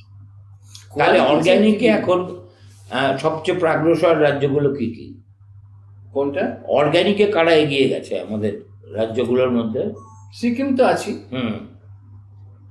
বিহার অনেকটা এগিয়েছে, আচ্ছা, গুজরাট এগিয়েছে, তামিলনাড়ু কিছুটা এগিয়েছে, এবং মহারাষ্ট্র তো বিদর্ভের কথা বললাম, ছোট এগিয়েছে, এটা এগোচ্ছে। তো আপনি তো ধরুন এই বামফ্রন্ট জমানায় চাকরি করতেন, ঠিক আছে, ল্যাবরেটরি, আপনার ল্যাবরেটরি ছিল। বাম জমানায় ওরা তো এত কৃষকের স্বার্থে বিরাট লম্ফজম্প করতো এবং কৃষকের আন্দোলনকেই সম্বল করে তারা ক্ষমতাতেও আসতে পেরেছিল। এবং তারা যেটা করলো সেটাকে বলে অপারেশন বর্গা, ঠিক আছে। কিন্তু প্রকৃত অর্থে কৃষির উন্নতি কল্পে 34 বছরের বাম শাসন অগ্রগতির হিসেবটা কি? কিছুই নেই। যদি আমাকে বলেন, আমার প্রচণ্ড আমি বিরক্ত বোধ করেছি এবং সেটা প্রকাশও করেছি। শুধু জমিটা দিলে হবে না তো, পাট্টা দিলে হবে না, স্বল্প ব্যয় কৃষিটা তো শেখাতে হবে। আমি গেছি বর্ধমানে মিটিং করতে, 3 বাস ভর্তি লোক নিয়ে চলে এলো অডিটোরিয়ামে। তাকে যে সাস্টেন করা, তার নলেজটাকে যে সাস্টেনেবল করে দেওয়া, তা না। দুপুরে খাইয়ে দিয়ে চলে গেল, তারাও চলে গেল, সারাদিনের কাজ হলো, আর কেউ কোথাও নেই। সেরিমোনিয়াল এই যে লেগে থাকা কাজটা এরা করলো না। লেগে থেকে করতে হবে, করলোই না তারা। এবং তরুণ মজুমদার আমার ল্যাবরেটরিতে এলেন, সে 2 দিন এসেছিলেন এবং টিম নিয়ে এসেছিলেন, আমার কনসেপ্টটা নিলেন, চিত্র পরিচালক নিয়ে একটা ফিচার ফিল্ম তৈরি করলেন, ও আমার দেশের মাটি। এটার উপরে আমার কনসেপ্টের উপরে একটা ফিল্ম তৈরি করলেন প্রায় 1 ঘন্টা 25 মিনিটে। সেখানে প্রডিউসার হলো সারা ভারত কৃষ্ণ সহ প্রডিউসার। বুদ্ধবাবু সেটা ওপেন করে রিলিজ করলেন নন্দনে এবং বললেন যে প্রতিটা পঞ্চায়েতে এটা দেবার জন্য। কি কলকাঠি কোথেকে নেড়ে দিল ওটা গেলই না, পড়ে রইল। Chemical pesticides and fertilizers. হঠাৎ তোর কাছে ধরা পড়ে যায় তাদের প্রোডাক্ট, যা ইন্ডিয়া হিউজ কোয়ান্টিটিতে ওরা সেল করছে। তাই এদেশের জমিতে ঢুকে আমাদের জমির সর্বনাশ করে দেবে। এদিকে আমাদের দেশের মাটি সেই কেমিক্যাল সারের বিষ গলায় নিয়ে আস্তে আস্তে শুকনো পাথর। লাঙলের ফলা দিয়ে তার বুক আর চেরা যায় না। শিব গড়তে বাঁদড় গড়ছে, শত্রু পোকা মারতে গিয়ে বন্ধু পোকাও মেরে ফেলছে। এইভাবে আমাদের সর্বনাশ করে মুনাফার পাহাড় গড়ে তোলে ওরা। যাইনি না, গেলই না। ভেস্টেড ইন্টারেস্ট কোথা থেকে হলো, এটা নিলে মাথায় ঢুকিয়ে দেওয়া হলো যে প্রোডাকশন কমে যাবে, মার খাবে প্রোডাকশন চাষি। কি বলবো? তার মানে এই প্যারালাল যে লবিটা সাংঘাতিক স্ট্রং। এরা কি মানে মানে তরুণমূল্যে বিরক্ত প্রকাশ করেছে। তরুণমূল্য উনি ছেড়ে দিলেন, বল না আমার পক্ষে আর করা। সুতরাং চেষ্টা করেছি এরা মানে লোক দেখানো কাজ করেছে, লোক দেখানো কাজ করে ভেতরে ঢোকেনি। সত্যি চাষিদের যে উপকার হবে, আমি বলেছিলাম মেমারিতে আমি একটা সয়েল টেস্টিং ল্যাবরেটরি করেছি, আমি বাঁকুড়া তালডাঙ্গা হোমিওপ্যাথি ওখানে করেছি, আমি লক্ষণ শেঠে ওখানে কোলাঘাটে করেছি, সব soil testing laboratory. It didn't work for even a month. কি বলবেন, সব তো এমএলএ ল্যাডে ফান্ড গেছে তো, এই টাকাগুলো তো নষ্ট, মেশিনগুলো নষ্ট হলো। একটা তোমার এত চাষি, তুমি তাদের মধ্যে তৈরি করতে পারলে না একটা যে সচেতনতা, যা মাটিটা পরীক্ষা করতে হবে। একটা ল্যাবরেটরি রয়েছে আমাদের, নিজেদের ল্যাবরেটরি, মাটি তো আনলোই না। মহারানী কোরা মেমারিতে মাটি নিয়ে আসছে, সে এনে মাটি দিচ্ছে অন্যের জমি থেকে। চাষিদের কাতায় সেই উন্মাদনাটা তৈরি করতে পারলো না। তাহলে পশ্চিমবঙ্গে এই মুহূর্তে আমরা যে ধান খাই বা যে চাল খাই বা যা কিছুই খাই না কেন, শাকসবজি সহ প্রায় অর্গানিক নেই। না, বলছি সেটা, এতে স্বাস্থ্যের ক্ষতি কি হচ্ছে? আমাদের কি পাঞ্জাবের মতো অবস্থা হতে আর কত দেরি আছে? সেটা আমি প্রেডিক্ট করতে পারবো না, তবে অবস্থা খুব একটা ভালো নয়। যদি আমরা এখনো কিছুটা মেজার না নিই, তাহলে অবস্থা খুব একটা ভালো না। সবচেয়ে বিপজ্জনক কোন খাওয়াটা, মানে কলকাতায় বসে আমরা যেগুলো খাই? এইটাকে কোয়ান্টিফাই করা বা করা না, একটু আগে আপনি বললেন না যে পুরুলিয়ার যে করলা বাঁকুড়ার থেকে আসছে, সোনামুখীর কাছে বাঁকাদহ, ওখানে করলা আসছে, পটল আসছে, সমান ইনসেক্টিসাইড স্প্রে করছে। তার মধ্যে যেদিন যাবে প্যাক করবে তার দুদিন আগে স্প্রে করছে ইনসেক্টিসাইড, করে দিচ্ছে, পাঠিয়ে দিচ্ছে, কেন? যাতে পোকাটা না ধরে আমাদের প্যাকিং এর সময়। এই তো হচ্ছে, আমরা তো সেটা যাচ্ছে, আমি কি জানি যে দুদিন আগে এটা ইনসেক্টিসাইড দেওয়া হয়েছে, খাচ্ছি আমরা। সবচেয়ে ডেঞ্জারাস হচ্ছে ভেজিটেবলস। আমি একটা সভাধিপতি অডিটোরিয়াম বারাসাতে, নর্থ ইস্ট ওখানে মিটিং করছিলাম বোধহয় 2009 সালে। তখন একজন চাষি বললো, আমার বেগুন খেতে, 1 বিঘে বেগুন খেতে আমার প্রতি বছর 2009 সালে 24,000 টাকা ইনসেক্টিসাইড ইউজ করি। 24,000 টাকা 1 বিঘে বেগুন খেতে। এখন সেটা কত বেড়েছে চিন্তা করি। এইগুলো তো খাচ্ছি, বেগুনগুলো তো খাচ্ছি আমরা। তার মানে আমাদের একটা বলছেন, আপনি যে স্ক্যারি ছবিটা দিচ্ছেন তার থেকে মনে হচ্ছে যে পশ্চিমবঙ্গের মানুষ, আমরা শহরে বসে যা খাই, শহর কেন, শহর গ্রামাঞ্চল সর্বত্রই, সেটা ইজ অলমোস্ট স্লো পয়জনিং। এখন যদি আমরা সচেতন না হই, এখন যেটা হয়েছে এবং কত টাকার যে ইনসেক্টিসাইড বিক্রি হয় আপনার ধারণার বাইরে। এখানে তাই ইনসেক্টিসাইডের বিকল্প কি? বলছি অর্গানিক কোন ইনসেক্টিসাইড অনেকটা কমবে, মানে এই এত ইনসেক্টস আমাদের ছিল না। সোটুসে আমরা যখন হাইলিং ভ্যারাইটির সিডসগুলো নিয়েছি, তার সঙ্গে ইনসেক্টসও নিয়েছি। আগে এত ইনসেক্টস ছিল না। প্রায়ার টু ইন্ডিপেন্ডেন্স আমাদের এত পোকাও ছিল না। আমরা তামাক জল দিয়ে সব করতাম। এই মাছরা পোকা, লাদা পোকা, এগুলো ছিলই না। আনকোয়ারেন্টাইন সব ঢুকেছে এখানে, আনকোয়ারেন্টাইন। তখন এমন আমাদের অবস্থা, মানে ক্রাইসিস চলছে, ফুডের ক্রাইসিস, ঢুকিয়েছি, তার সঙ্গে পোকাও এসছে, এবং সেই পোকাকে মারতে গেলে ইনসেক্টিসাইড দিতেই হবে। কিন্তু যদি যত তাহলে উচ্চ ফলনশীল বীজ বলে যেটা আমরা জানি, মনসান্টো বোধহয় এখনো ঢুকতে পারেনি না? না, এবং জিএম সিডস আমি যতটুকু জানি পূর্ণেন্দু বোস আটকে রেখেছিলেন যখন উনি মন্ত্রী ছিলেন, কিছুতেই ঢুকতে দেয়নি। উনি তো নকশাল ছিলেন, হ্যাঁ, ফলে ওনারা ঢুকতেই দেয়নি পূর্ণেন্দু বোস। আমি আমার সামনে কথা হয়েছে, আমি দেবো না, ওনার সামনে পারমিশন নিতে এসেছি, আমি দেবো না। সুতরাং তাহলে একটা চাষি তো কিসের লোভে পড়ে? আরেকটা জিনিস, সেটা হচ্ছে সে মনে করে যে এইটা আমি যদি নিই তাহলে আমার ফলন বেশি হবে, ফলন বেশি হলে আমার বিক্রি বেশি হবে, আমার পকেটে 2 টাকা আসবে। তাহলে সেক্ষেত্রে যে টাকা পাচ্ছে সে বুঝতে পারছি না যে ফলন বেশি হলো, আলুর কিছু লাভ হলো কি? আলু তো ফলন বেশি হলো। একজন 1 বিঘে জমিতে 2 বস্তা 3 বস্তা ডিএপি সার ইউজ করছে, 10-26 ইউজ করছে, irrespective of the demand of the soil. জানি না বলছে গত বছর আমি 80 বস্তা পেয়েছিলাম, 2 বস্তা সার দিয়েছিলাম, এবার আমি 3 বস্তা দেবো যদি 100 বস্তা পাই আলু। There is no science, assumption. জমিটা যে ক্ষতি করছে সেটা ওর ধারণা বাইরে, এবং ওর ছেলেরা যে কি জমি পাবে সেটাও জানে না, এইটা হচ্ছে। তাহলে আপনি কি বলছেন এইভাবে চলতে থাকলে আমাদের জমি- পাঞ্জাব যেটা হয়েছে সেরকম হবে। আমি বলছি যত বেশি আমরা গ্রিনারির দিকে যাব, যত বেশি আমরা ইউরিয়া ব্যবহার করবো, গাছ বেশি সবুজ হবে, ঘন সবুজ হবে, অ্যাট্রাক্ট করে পেস্ট বেশি। ইউরিয়া কি জৈবিক সার? না না, হ্যাঁ, ইউরিয়া হচ্ছে কেমিক্যাল। কেমিক্যাল। হ্যাঁ, এবং যত বেশি আমি সবুজের দিকে যাব, যার মধ্যে ইউরিয়া দিয়ে আরো বেশি ঘন সবুজ করবো, ইনসেক্ট তত অ্যাট্রাক্টেড হয়, কারণ ওগুলো সাকুলেন্ট হয়ে যাবে এবং সেখানে মিষ্টি জাতীয় পদার্থ থাকে পাতার মধ্যে, সেটার জন্য পোকারা আসে। আর আমি যদি জৈব সার দিই, এত ঘন সবুজ হবে না, হালকা সবুজ থাকবে, সেখানে পোকার উপদ্রবটা কম হবে, সেখানে সাকুলেন্টনেস হয়।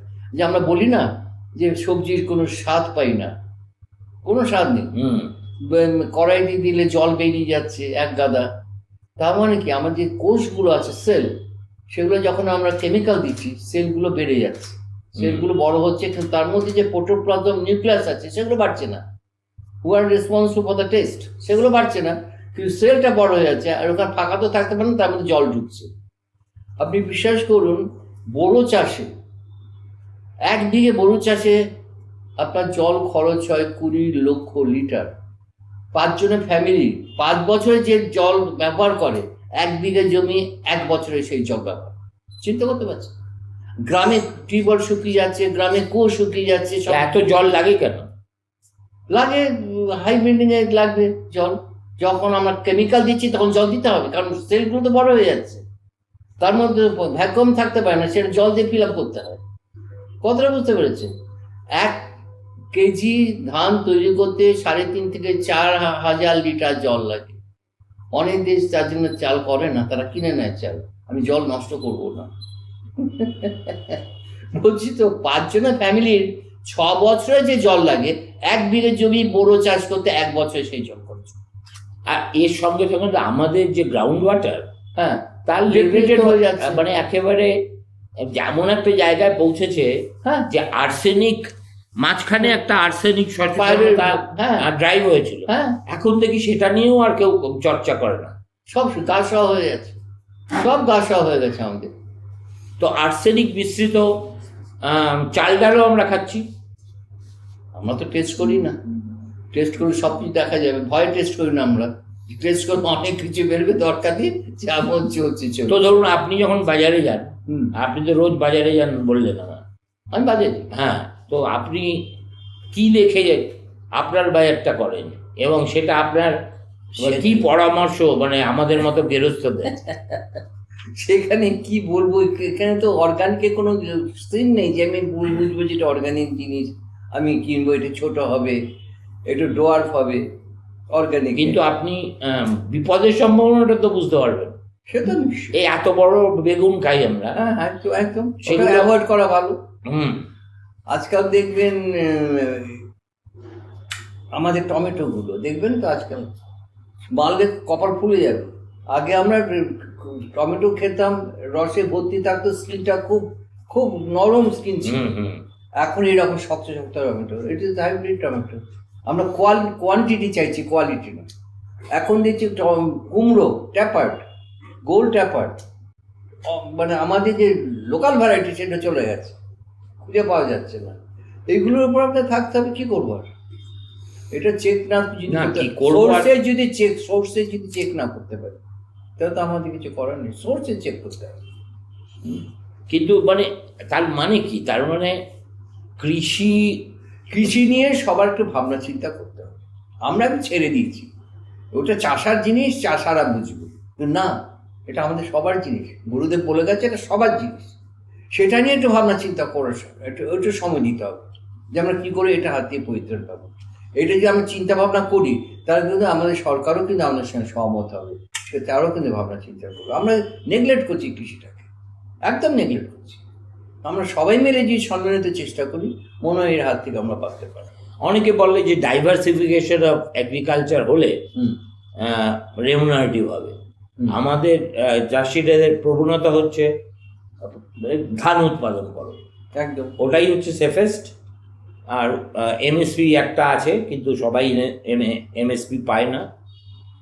আর বুদ্ধবাবু বলতেন যে এর সঙ্গে সঙ্গে আরো এইগুলো করতে পারলে আমাদের বাজার ভালো হবে। হর্টিকালচারে আমাদের পশ্চিমবঙ্গের অগ্রগতি কি খুব ভালো?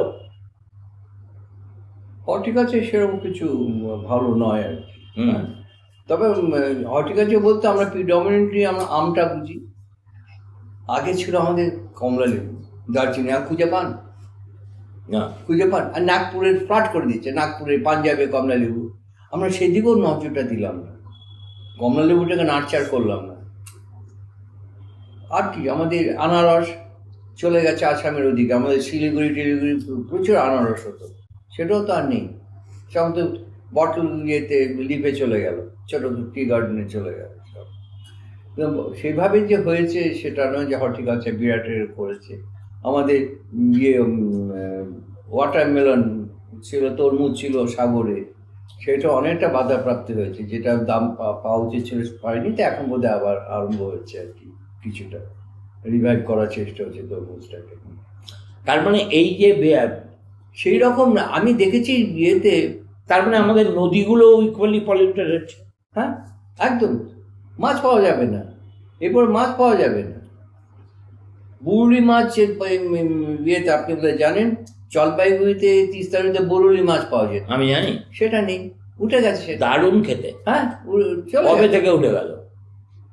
বছর 5-7 পরে আর তো বরুলি মাছ পাওয়া যাবে না, জিনিসটা ছিল বলে না। কেন উঠে গেল? টি গার্ডেনে গাছে পেস্টিসাইড ধোয়া জল নদীতে আসছে, টি গার্ডেনে তো কম পেস্টিসাইড দেওয়া হয় না, সেই জলগুলো সব নদীতে আসছে, মাছ মরে যাচ্ছে। আরে আমেরিকাতে সাইলেন্ট স্প্রিং রাচেল কার্সন লিখেছিল, ডিইটি ব্যান করে দিল। আমাদের এখানে সেই লোক কোথায়? আমাদের চড়ে পাখি দেখা যায় কি? খুব একটা দেখা যাচ্ছে না। শকুন দেখা যায় না। এই যে কারাকাসগুলো গরু মোষের, তাতে এমন ইনসেকটিসাইড ওষুধ দেওয়া থাকে, ভালচার খেয়ে মরে যাচ্ছে। ভালচার নেই, দেখা যাচ্ছে শকুন আজকাল দেখা যাচ্ছে না, এন্ডেঞ্জার স্পিসিস হয়ে যাচ্ছে। শকুনরা সব মানুষের রূপ ধারণ করে এখন ঘুরে বেড়াচ্ছে। সুতরাং এই সত্যিই তাই, মানে আমাদের ছোটবেলা মানে 10টা চড়ুইয়ের কিচির মিচিরে ঘুম ভাঙতো। হ্যাঁ, এখন চড়ুই দেখতে পাচ্ছেন না, দেখতে পাচ্ছেন না, তাই নিয়ে কারো কোনো চড়ুই নেই, শালিক নেই, নেই, কারো কোনো হেলদোলও নেই, ব্যাং বলে কিছু নেই। আর আমেরিকা ব্যান করে দিল ডিডিটি, যেহেতু শালিকের কিচিরমিচির শোনা যাচ্ছে। রাসেল কার্সন একটা বই লিখেছে। কি তার মানে আসলে সামগ্রিক একটা, ওই রবীন্দ্রনাথ যেখানে শেষ করেছিলেন, আমরা তারপরে আর এক ফোঁটাও এগোই। একদম 106 বছর কিচ্ছু করতে পারি। আমি তো বিশ্বভারতী এগ্রিকালচার ইউনিভার্সিটি রবীন্দ্রনাথ করেছিলেন, যাতে এখান থেকে আমরা চাষিদেরকে শিক্ষিত করে তুলতে পারি এগ্রিকালচার সায়েন্সে। তার ছেলেকে রবীন্দ্রনাথ ঠাকুরকে পাঠিয়েছিল বিলেতে, আমেরিকায় পাঠিয়েছিল এগ্রিকালচার পড়ার জন্য। তো আমরা কি করছি, পাশের মহিলাপুর ভিলেজ, তারা জানে না সয়েল টেস্টিং কোথায় করতে হয়। কারণ ডিসার্টেশন পেপার, যে রিসার্চ পেপার যে এমএসসিতে করতে, ওই চাষির বাড়িতে গিয়ে থেকে করতে পারেন না, তাদের সঙ্গে থেকে 1 মাস থাকতে পারেন না, তাদের সঙ্গে তাদেরকে এডুকেট করতে পারেন না। কি বলবো, কারো কোনো মন নেই। আমি তো এখানে কি বলবো, সেটা তার সেন্ট্রাল ইউনিভার্সিটি একটা। আমি যখন ছিলাম এসি মেম্বার, তখন আমি বলেছিলাম যেগুলো কেন করা হচ্ছে। কারো কোনো চাপ না থাকলে কি করা যায়, একা তো নাড়ানো যায় না। হ্যাঁ, সবাই মিলে প্রত্যেকের মধ্যে যদি এটা ইনকালকেট না করতে পারি, আমি কি করবো? তাহলে এই মুহূর্তে পশ্চিমবঙ্গের আমাদের অ্যাওয়ারনেসটা আমাদের মানে বিটিং করতেই হবে, না করতে আমাদের অ্যাওয়ারনেসটা এটা জাগ্রত করতেই হবে, যেটা ছাড়া উপায় নেই। আর এরকম যদি চলা যায়, তাহলে পাঞ্জাব হতে আমাদের খুব একটা দেরি লাগবে না। চাষিরা এই আত্মহত্যা আরম্ভ করেছে, আরো বেশি করে আত্মহত্যা করবে। পাঞ্জাবে হচ্ছেটা কি, মানে এই যে আপনি বলছেন একটা করে ট্রেন, হ্যাঁ, ক্যান্সার এক্সপ্রেস, হ্যাঁ, ক্যান্সার, এত ক্যান্সার পেশেন্ট হয়ে গেছে ওখানে, এত ক্যান্সার পেশেন্ট। এবং জমি সেখানে সবুজ বিপ্লব হলো, ওই তো চর্বি at the cost of the land, at the cost of the insecticide, pesticide এবং হাই ইল্ডিং ভ্যারাইটি অফ গম, যেটা সোনালিকা বলছি আমরা, তাই দিয়ে করেছে। মনের সুখে সমস্ত দিয়ে গেছে, মনের সুখে সব কেমিক্যাল ফার্টিলাইজার ইনসেক্টিসাইড ইউজ করেছে। তাহলে গ্রিন রেভলিউশন মানে মডেলটাই হচ্ছে আত্মঘাতী মডেল, হ্যাঁ, কারেক্ট ওয়ার্ড, আত্মঘাতী মডেল। আমি বলছি এটা এক্সপ্লয়েটিভ অ্যান্ড ডিস্ট্রাকটিভ এগ্রিকালচার। এক্সপ্লয়েট করছে, আমার মাটির নিচে জলটাকে তুলে নিচ্ছে, মাটিটাকে শেষ করে দিচ্ছে, আমার যে বায়োলজিক্যাল যে সিস্টেমটা সেটাকে ডিস্টার্ব করছে। সেটা কি এগ্রিকালচার হচ্ছে? আমাদের মানে এনভায়রনমেন্ট ফ্রেন্ডলি এগ্রিকালচার করতে পারছি না। পাঞ্জাবে কি গম উৎপাদন আর রেমুনারেটিভ নেই? তাই জন্য তো আন্দোলন হচ্ছে এত, আন্দোলন হচ্ছে। ওটা রেমুনারেটিভ হচ্ছে না, সেটা প্রোডাক্টিভিটি কমে গেছে, যা প্রোডাক্টিভিটি ছিল শেষ করছে। আমার পূর্বপুরুষরা যদি অর্গানিক কার্বন দিয়ে চাষ করতো, গোবর সার দিয়ে চাষ করতো, প্রচুর অর্গানিক কার্বন রেখেছিল। অর্গানিক কার্বন না থাকলে আপনি যতই কেমিক্যাল দেন, জমি ফার্টিলিটি মেনটেন হবে না। অর্গানিক কার্বন হচ্ছে ব্যাকবোন অফ দ্য সয়েল, সেটাই আমি নষ্ট করে দিচ্ছি, সেটা দিচ্ছি না। এটা যে ইম্পর্টেন্স রয়েছে সেটা বোঝাতে পারিনি। হুগলিতে আমি যখন বলছি তোমরা অর্গানিকটা দাও না কেন, কোথায় পাবো? গরু তো নেই আমাদের। আরে ডানকুনিতে হুগলির মধ্যে, কলকাতার সমস্ত খাটালগুলো ডানকুনিতে, সেখানে যা গোবর হয়, একটা নিকাশি নালা বন্ধ হয়ে গেছে, ওখান থেকে আনতে পারছো না, তোমরা গোবরটা। এই কনসেপ্ট নষ্ট হয়ে গেছে এখন, যে আমাকে ওটা দিতে হবে জমিটাকে বাঁচাবো। যেন আমি বলি যে তোমাদের কতজন, তোমার পরিবারে কতজন মেম্বার? বলো আমার 2 ছেলে 1 মেয়ে, আমার স্ত্রী। যে আরেকজন মেম্বার আছে তোমরা যাও না, তোমার জমিটা রয়েছে, যে তোমাকে খাওয়াচ্ছে, হ্যাঁ, সে কি চায়? কত লোক তরি তরকারি খোসা, একটু পচা জিনিসপত্র দিয়ে তাদেরকে একটু দিয়ে আসা, সেইটাকে দিয়ে আসতে পারো না তোমরা? তো তাহলে তো জমিটাকে এইভাবে দেখতে হবে যে আমার সদস্য সে, তাকে আমাকে খাবার দায়িত্ব আছে, তাকে আমি আমার যে সমস্ত আবর্জনা থাকবে, তরকারি খোসা মুক্তম, সেগুলো দিয়ে আমি একটা গর্ত করবো, জমিতে রেখে দেবো, সেটা পচে গেলে সেটা ছড়িয়ে দেবো, হয়ে গেল। তা তো চাহিদা ক্ষুদ্র, সেটুকু আমরা দেবো না তাকে। ইউরিয়া দিয়ে আমরা বলছি যে প্ল্যান্ট নিউট্রিশন মানে ইউরিয়া, পটাশ, ফসফেট প্ল্যান্টকে দিচ্ছি, নট টু দ্য সয়েল। সয়েলটা তো বলছি, সয়েলটা তো লিভিং মানে সেখানে মাইক্রোবস আছে, ব্যাকটেরিয়া আছে, ফ্রেন্ডলি ব্যাকটেরিয়া, কেঁচো আছে, এরা সব আছে বলে তো সয়েলটা লিভিং সয়েল। তো আপনার এই সারা দেশ ঘুরে এত চর্চা করে আপনার কোন রাজ্যে গিয়ে মনে হলো যে আপনি যা বলে চলেছেন উইথ সাচ প্যাশন? আমি বিদর্ভে এত সুন্দরভাবে গ্রহণ করেছে, এটা প্রত্যেকে এত সুন্দরভাবে গ্রহণ করেছে, যেমন গভর্নমেন্ট এই প্রতিটা লোক। আমি রিয়েলি মুভড। এবং আমি না, যারা গেছে আমার সঙ্গে প্রত্যেকে, শুধু বিদর্ভ কেন, বিদর্ভে একরকম, আর আপনি যদি পুনে ওই সাইডে যান, হ্যাঁ সেখানে তাহলে তো ওই কি ইরিগেশন একটা বলে, ওই যে ইসরায়েল যে মডেলটা অ্যাডাপ্ট করে একটা মরুভূমিতে সোনা ফলিয়েছে। আমি ইসরায়েলে গিয়ে দেখেছি, ওদেরও কিন্তু মানে কোনো জিনিস ছোট না, ওদের বেগুনগুলো এত বড়, বুঝতে পেরেছেন? তার মানে ওরা উচ্চ ফলনশীলই ব্যবহার করে, নইলে অত বড় বড় বেগুন। আমার মালদা দেখবেন তো বেগুন এত বড়, কুমড়োর মতো বেগুন, সিডটাই আলাদা, ওটা ডিফারেন্ট স্পিসিস। হ্যাঁ, ওটা উচ্চ ফলনশীল না, যেখানে করবেন ওটা আমি জৈব দিয়ে করলে ওটাই হবে, ওই স্পিসিসটাই ওটা। আচ্ছা, ওটা লাউয়ের মতো একদম, একটা সাদা, সাদাই তো, ওই যে বলছি লাউ মনে হবে, কিন্তু দ্যাট ইজ বেগুন। মালদাতে আছে, আমাকে দিয়েছিল এত বড় লাউয়ের মতো। হ্যাঁ, তারপরে ধরুন আমাদের তো চালের মধ্যে অনেকগুলো ভ্যারাইটি ছিল। উত্তরবঙ্গে তুলাইপাঞ্জি চাল, দিনাজপুরে, যখন আমার বিয়ে হয়েছিল 82 সালে, তখন তুলাইপাঞ্জি চাল রান্নাঘরে রান্না হলে গন্ধটা মানে বসার ঘর পর্যন্ত আসতো। সোনামুগ ডাল, সেটা আমি সেই তুলাই পাঞ্জি নিয়ে এলাম রায়গঞ্জ থেকে, হুম। দূর তুলাই পাঞ্জি তো কোনো গন্ধও নেই, তার কোনো সুবাসও নেই, নাথিং। হুম। আমাদের বারুইপুরে যা পেয়ারা হয়, ঠিক আছে, তার কি কোনো আমরা ইয়ে ব্যবহার করতে পারি? কি হরমোন ট্রিট করে আপনি জানেন পেয়ারাতে? এরকম বড় বড় পেয়ারা করছে হরমোন ট্রিট করে, কি যে মানে ডেঞ্জারাস ফর দ্য হেলথ, চিন্তার বাইরে। সেগুলো বিক্রি করছে এত বড় পেয়ারা, ইয়ের মতো সাদা হোয়াইট, এবং অফ সিজনে, এবং সেখানে সমস্ত ইঞ্জেকশন দিয়েছি পেয়ারার মধ্যে। সেগুলো কেউ কেউ নাও করছে না, কিছুই না। এটা হর্টিকালচার ডিপার্টমেন্টে দেখার কথা, দেখছে না, তারা হচ্ছে। তার মানে আমরা কি কৃষিটাকে ধর্মের নামে ছেড়ে দিয়ে এসছি? তাই তো মনে হচ্ছে, তাই তো মনে। তাহলে তো কারণ চাষিরা যদি এগ্রিকালচার ডিপার্টমেন্টের সঙ্গে যোগাযোগ করতো তাহলে একটা কথা ছিল। তারা যোগাযোগও করে না, তারা জানেও না কোথায় ডিপার্টমেন্ট, তাও জানে না বোধহয়। কী করা যাবে? দে আর নট অ্যাওয়্যার অ্যাবাউট যে এটা একটা সায়েন্সটাকে সায়েন্সের মধ্যে দেখতে হবে, এবং সেটা একটু পড়াশোনা করতে হবে, এবং যারা নিয়ে পড়াশোনা করছে তাদের কাছে গিয়ে জেনে আসতে হবে।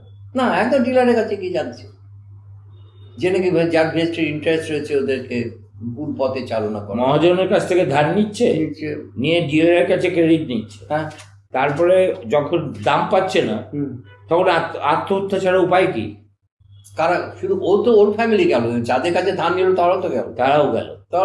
তাহলে চেইন এফেক্ট আছে, তো একটা চেইন এফেক্ট আছে। হুম। এবার কি হবে? একটা গ্যামলিং, ওরা আলু চাষ করে গ্যামলিং হিসেবে। এবার তো অনেকে হয়তো পরের বার চাষ করবে না, দাম বাড়বে, তারপরের বার আবার সবাই করবে। হ্যাঁ, এইটা তারপরের বার একদম পাড়াতে ছাদের উপর আলু চাষ করবে যদি দাম একবার পেয়ে যায়। তো এই গ্যামলিংটা ওরা করছে, করে এইটা হবে। কেউ ক্যালকুলেট করে যে আমরা এত করবো, বা একটা গাইডলাইন যদি থাকে গভর্নমেন্টের যে ক্রপ রোটেশন করতে হবে, তোমার গম চাষ করতে হবে।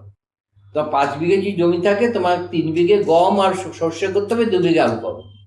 তাহলে আমি অ্যাকোমোডেট করতে পারবো আমার কোল্ড স্টোরেজে, তাহলে হবে না। আর নইলে কোল্ড স্টোরেজ এক্সপ্যানশন করো, এক্সপ্যান্ড করো, দুটোর একটা। আর ব্যাপার হচ্ছে যে আমি যদি আমার যে দরকার সর্ষে, বাইরে থেকে আনছি সর্ষে, ইউপি থেকে সর্ষে আনছি, আমার তো প্রচুর ডেফিসিট সর্ষে। আমার ডালের প্রচুর সর্ষে, ডালের প্রচুর ডিমান্ড রয়েছে আমার এখানে। সেখান থেকে ডাল আমরা করতে পারছি না। আমরা আলুতে যাচ্ছি, আমরা ধানে যাচ্ছি, আমরা ডাল করছি না। ডাল করতে একটা প্লাস পয়েন্ট হচ্ছে, ডালের শেকড়ে গুটিতে ব্যাকটেরিয়া থাকে, দ্যাট ইজ রাইজোবিয়াম।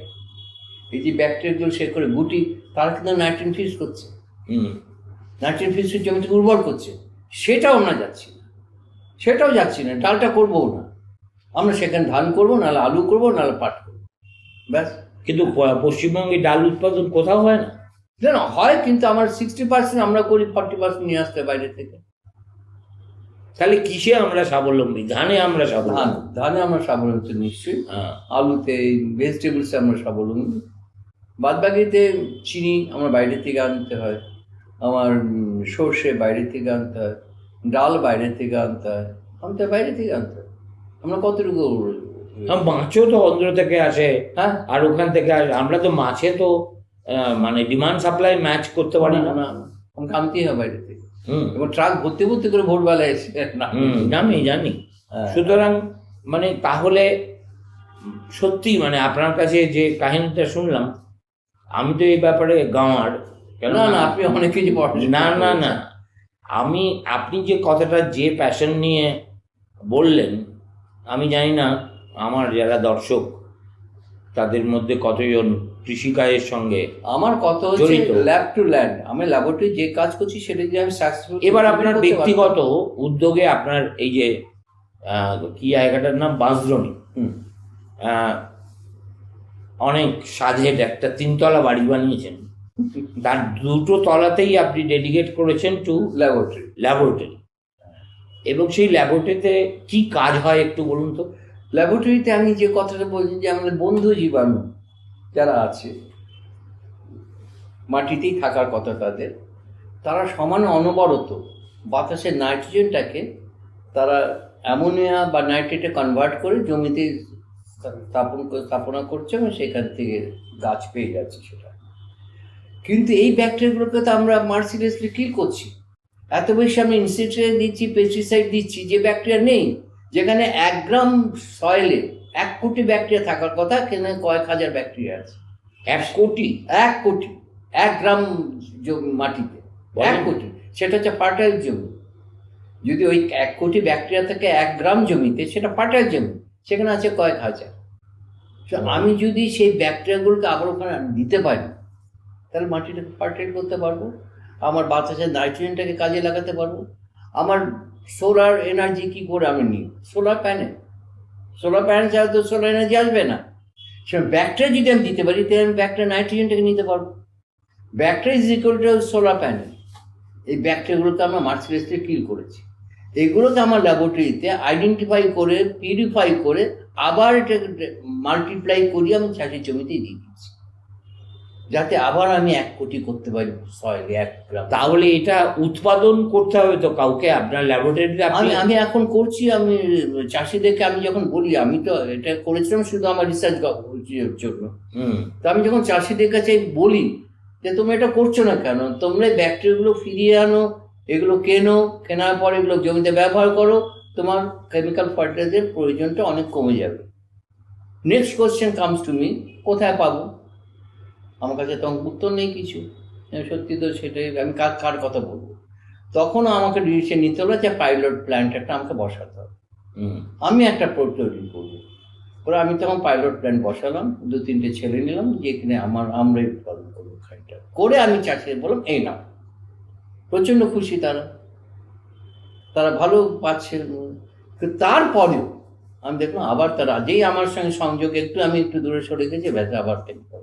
মানে কতটা স্ট্রং লবি যে আমার কেমিক্যালের কম টাকা, এটা কিনতে গেলে তো আমার কাছে পয়সা দিয়ে কিনতে, ওটা ধারে কিনছে ওখানে। মানে একদম, মানে তার মানে এই যে ফার্টিলাইজার লবি, ভীষণ এটা তো দুটো লেভেলেই অপারেট করে, ন্যাশনাল অ্যান্ড ইন্টারন্যাশনাল। একদম। তার মানে এদের অবস্থান আজকের পৃথিবীতে ইসরায়েলের মতো, একদম। আর আমরা হচ্ছি গাজা। একদম এক্সপ্লয়েট করে চরম শেষ করে দিচ্ছে, চরমভাবে শেষ করে দিচ্ছে, কিছু দাঁড়াতে দিচ্ছে না। এদেরকে আমরা যতটুকু বোঝাচ্ছি, আমরা 10 পা এগোলাম, ওরা 20 পা পিছিয়ে দিল। সেটা একদম করবি না ওই সমস্ত। নাহলে আমি একটা কথা বলি, আমি হিউম্যান রিসার্চ ডেভেলপমেন্ট, মরমে হিউম্যান রিসার্চ ডেভেলপমেন্ট ছিলাম প্রেসিডেন্ট হিসেবে। সেখানে যাদব ইউনিভার্সিটির Siddhartha Datta pro vice chancellor ছিল, উনি কেমিক্যাল ইঞ্জিনিয়ার। তো পান থেকে জুস বের করে একটা পানীয়র মতো করেছেন, সফট ড্রিঙ্ক। সেটা খেলে ডাইজেস্টিভ সিস্টেমটা ভালো হয়। সেটা আমরা চেষ্টা করেছিলাম দোকানে যদি এটা বিক্রি করানো যায়। দোকানদার বললো যে আমরা চেষ্টা করছি বিক্রি করার, কিন্তু পারছি না, কারণ কোকাকোলা বা স্প্রাইট এরা বলে এটা যদি রাখো তোমাদের অন্য কিছু দেবো না, সমস্ত কিছু বন্ধ করে দেবো, তোমরা কিছুই পাবে না। আমরা বাধ্য হয়ে যে এটা বন্ধ করে দিলাম, ওগুলো বিক্রি করেছি। কারণ এর তো ডিম্যান্ড নেই, আমাকে জোরকে পুশ করতে হবে। ওটা তো লোকে আমার 10,000 টাকা কেনে এরা, তো আমি ওটা কেন ছাড়বো? এই হচ্ছে কম্পিটিশন। এই কম্পিটিশন দাঁড়ানো। তার মানে প্রায় জগাইয়ের লড়াইয়ের মতো, 7 জার্মান 1 জগাই, একদম তাই না? চেষ্টা করছি, এখনো আশা আছি যে যদি কিছু করা যায়। না, আমার বক্তব্য হচ্ছে আপনার আশার চাইতেও আপনার ভালোবাসাটা, এটা আপনার কথাবার্তায় যেভাবে ফুটে ওঠে। এবং আমি তো এমনিতে বচন বাগিস, আমি তো লোকের কথা অত শুনি না, মানে কথার মাঝে তাকে আটকে দিই, এই করি। কিন্তু আমি আপনার বক্তব্য একদম মেরে শুনলাম, কেননা আমাদের জ্ঞানের পরিধি হয়তো বিপুলায় পৃথিবীর কতটুকু জানে। আমি আরেকটা কথা বলি আপনাকে, মেমারি বিনয় কোনারের জায়গা। বিনয় কোনাকে জিজ্ঞেস করেন যে বিনয়দা, আপনি কি জানেন যে আপনার এখানে প্রতি বছর আপনাদের জমিতে যারা ভাগ চাষ করে ডিইপি ব্যবহার করে? না, ডিইপি দিতে হয় আলুতে। কটা ফসফেট জমে আছে জানেন? ফসফেট আপনি যদি 100 কেজি দেন, যায় 16 কেজি, বাদ বাকি 84 কেজি আটকে থাকে জমিতে। সেখানে যদি ফসফেট সলুবলাইজিং ব্যাকটেরিয়া দিই, এগুলো তো পচে যাবে ওখানে। আপনি তো ফসফেট দিতেই হবে না, জমে রয়েছে, সেটা খেয়াল নেই আপনার। কোথায় হ্যাঁ, এর পরের বার চাষে ফসফেট দেবে না, ফসফেট সবলাইজার ব্যাকটেরিয়াটা দিই, দেখুন ফসফেটগুলো কাজে লাগবে। তাই হয়েছে। তো এই সায়েন্সগুলো যদি ওনাদের না বোঝায়, ওনারা তো পলিটিক্যাল পার্টির লোক, ওনারা তো সায়েন্স আসলে কি জানেন, কৃষক দরদি হওয়া মানে, হ্যাঁ, আপনি যেটা বলতে চাইছেন আমাদের প্যারাডাইমটাকেই শিফট করে দিতে হবে। অর্থাৎ আমাদের এই যে জমি is should be worshipped, exactly, not কৃষক, মানে এখানে সবকিছুই পলিটিক্সের জন্য হয়। কৃষক আন্দোলন অমুক তমুক হলো, জমিটাকে বাঁচাতে হবে। তার মানে কি আপনি যেটা বলছেন যে আপনার একটা কৃষকের পরিবারকে বললো আপনার সংসারে কে আছে, আমি আছি, আমার স্ত্রী আছে, আর আমার দুটো ছানাপোনা আছে, কিন্তু আপনি বলছেন ফিফথ সদস্যটার নাম তো বলছেন না। তার মানে চেতনাটাতে আমাকে জমিকে পরিবারের সদস্য হিসেবে treat করতে হবে।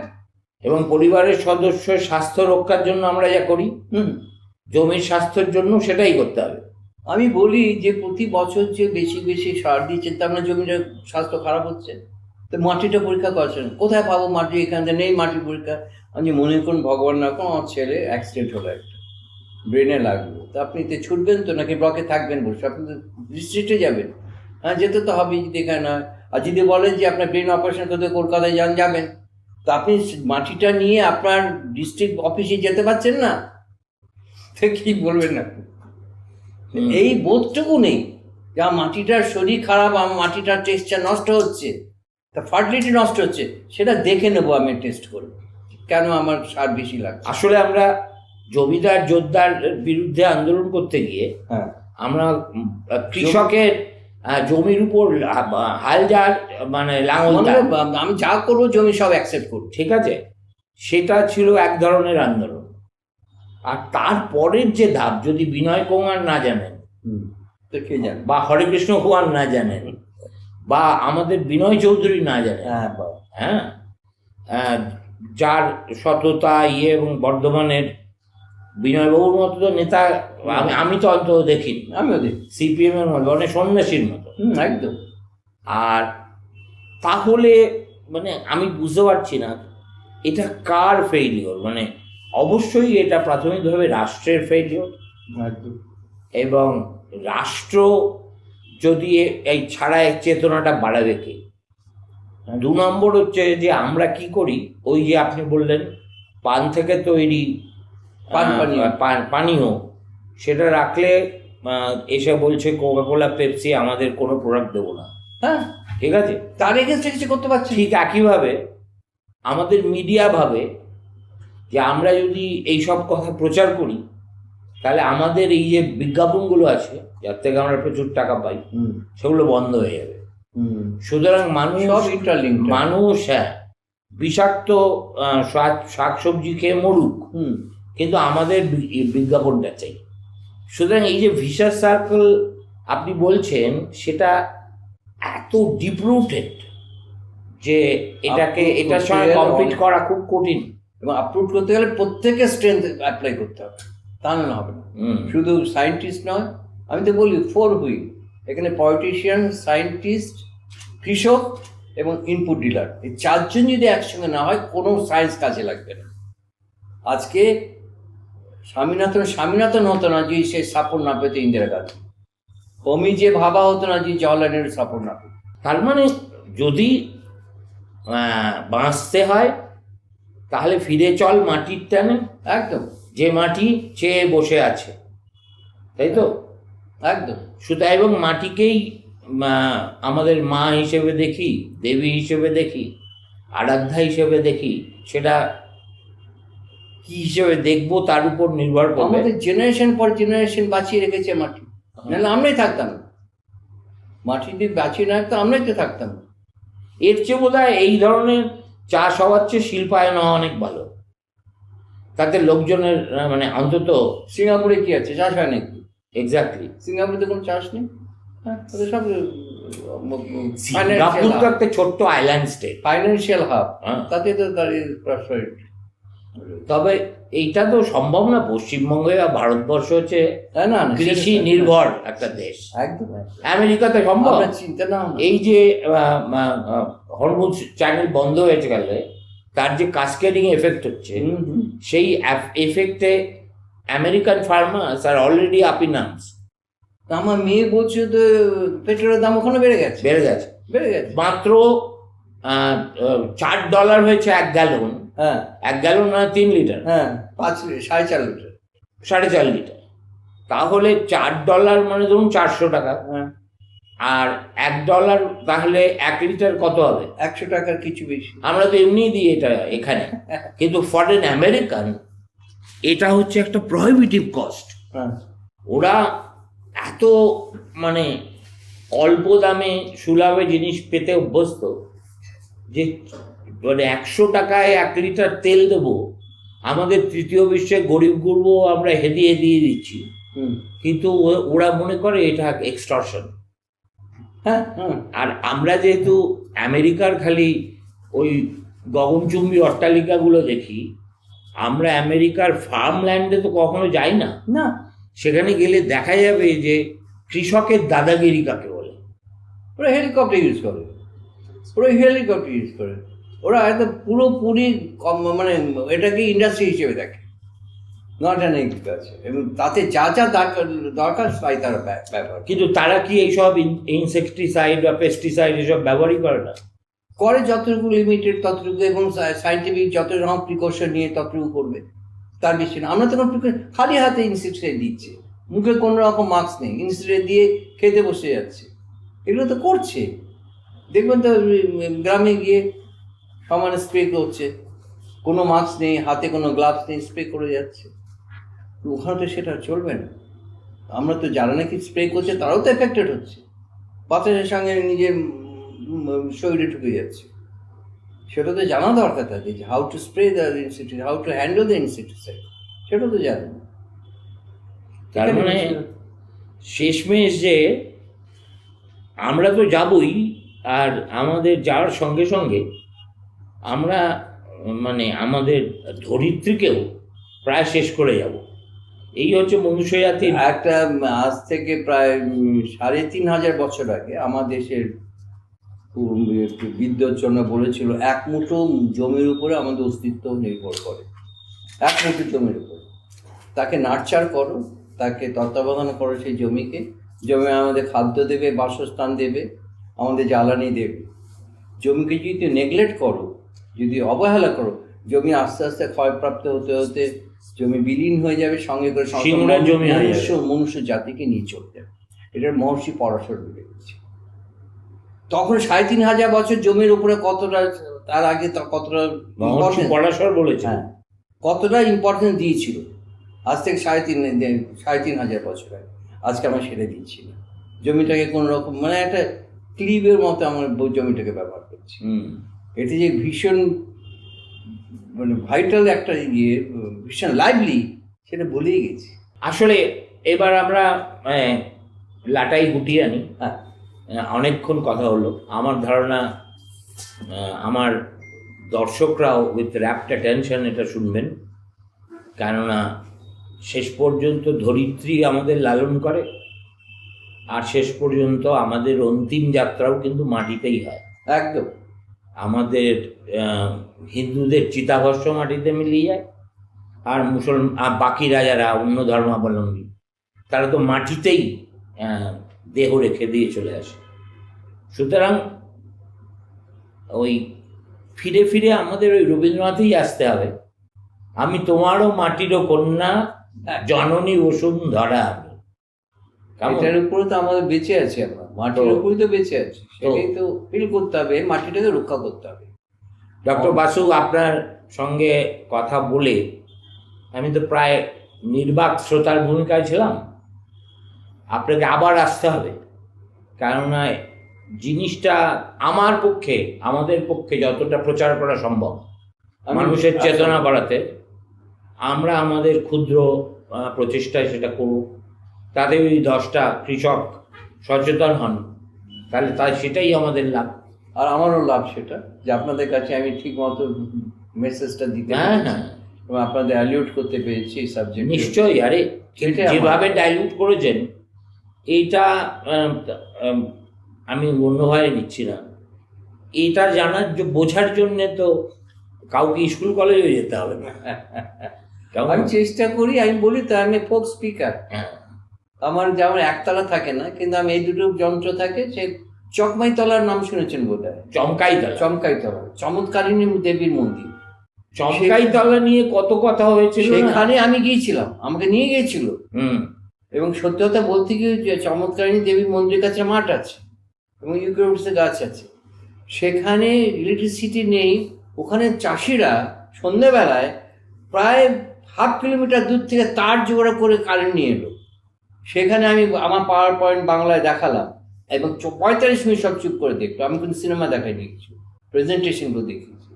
সো এদেরকে কেউ বিপদে চালিত করে, কেউ ঠিক মতো চালিত করে। আমাদের উচিত হচ্ছে আমাদের ঠিক মতো পথে চালিত করো। আমি যতটুকু পারি চালিত করার চেষ্টা করি। থ্যাংক ইউ, ভালো থাকবেন। নমস্কার, আপনাদের নমস্কার।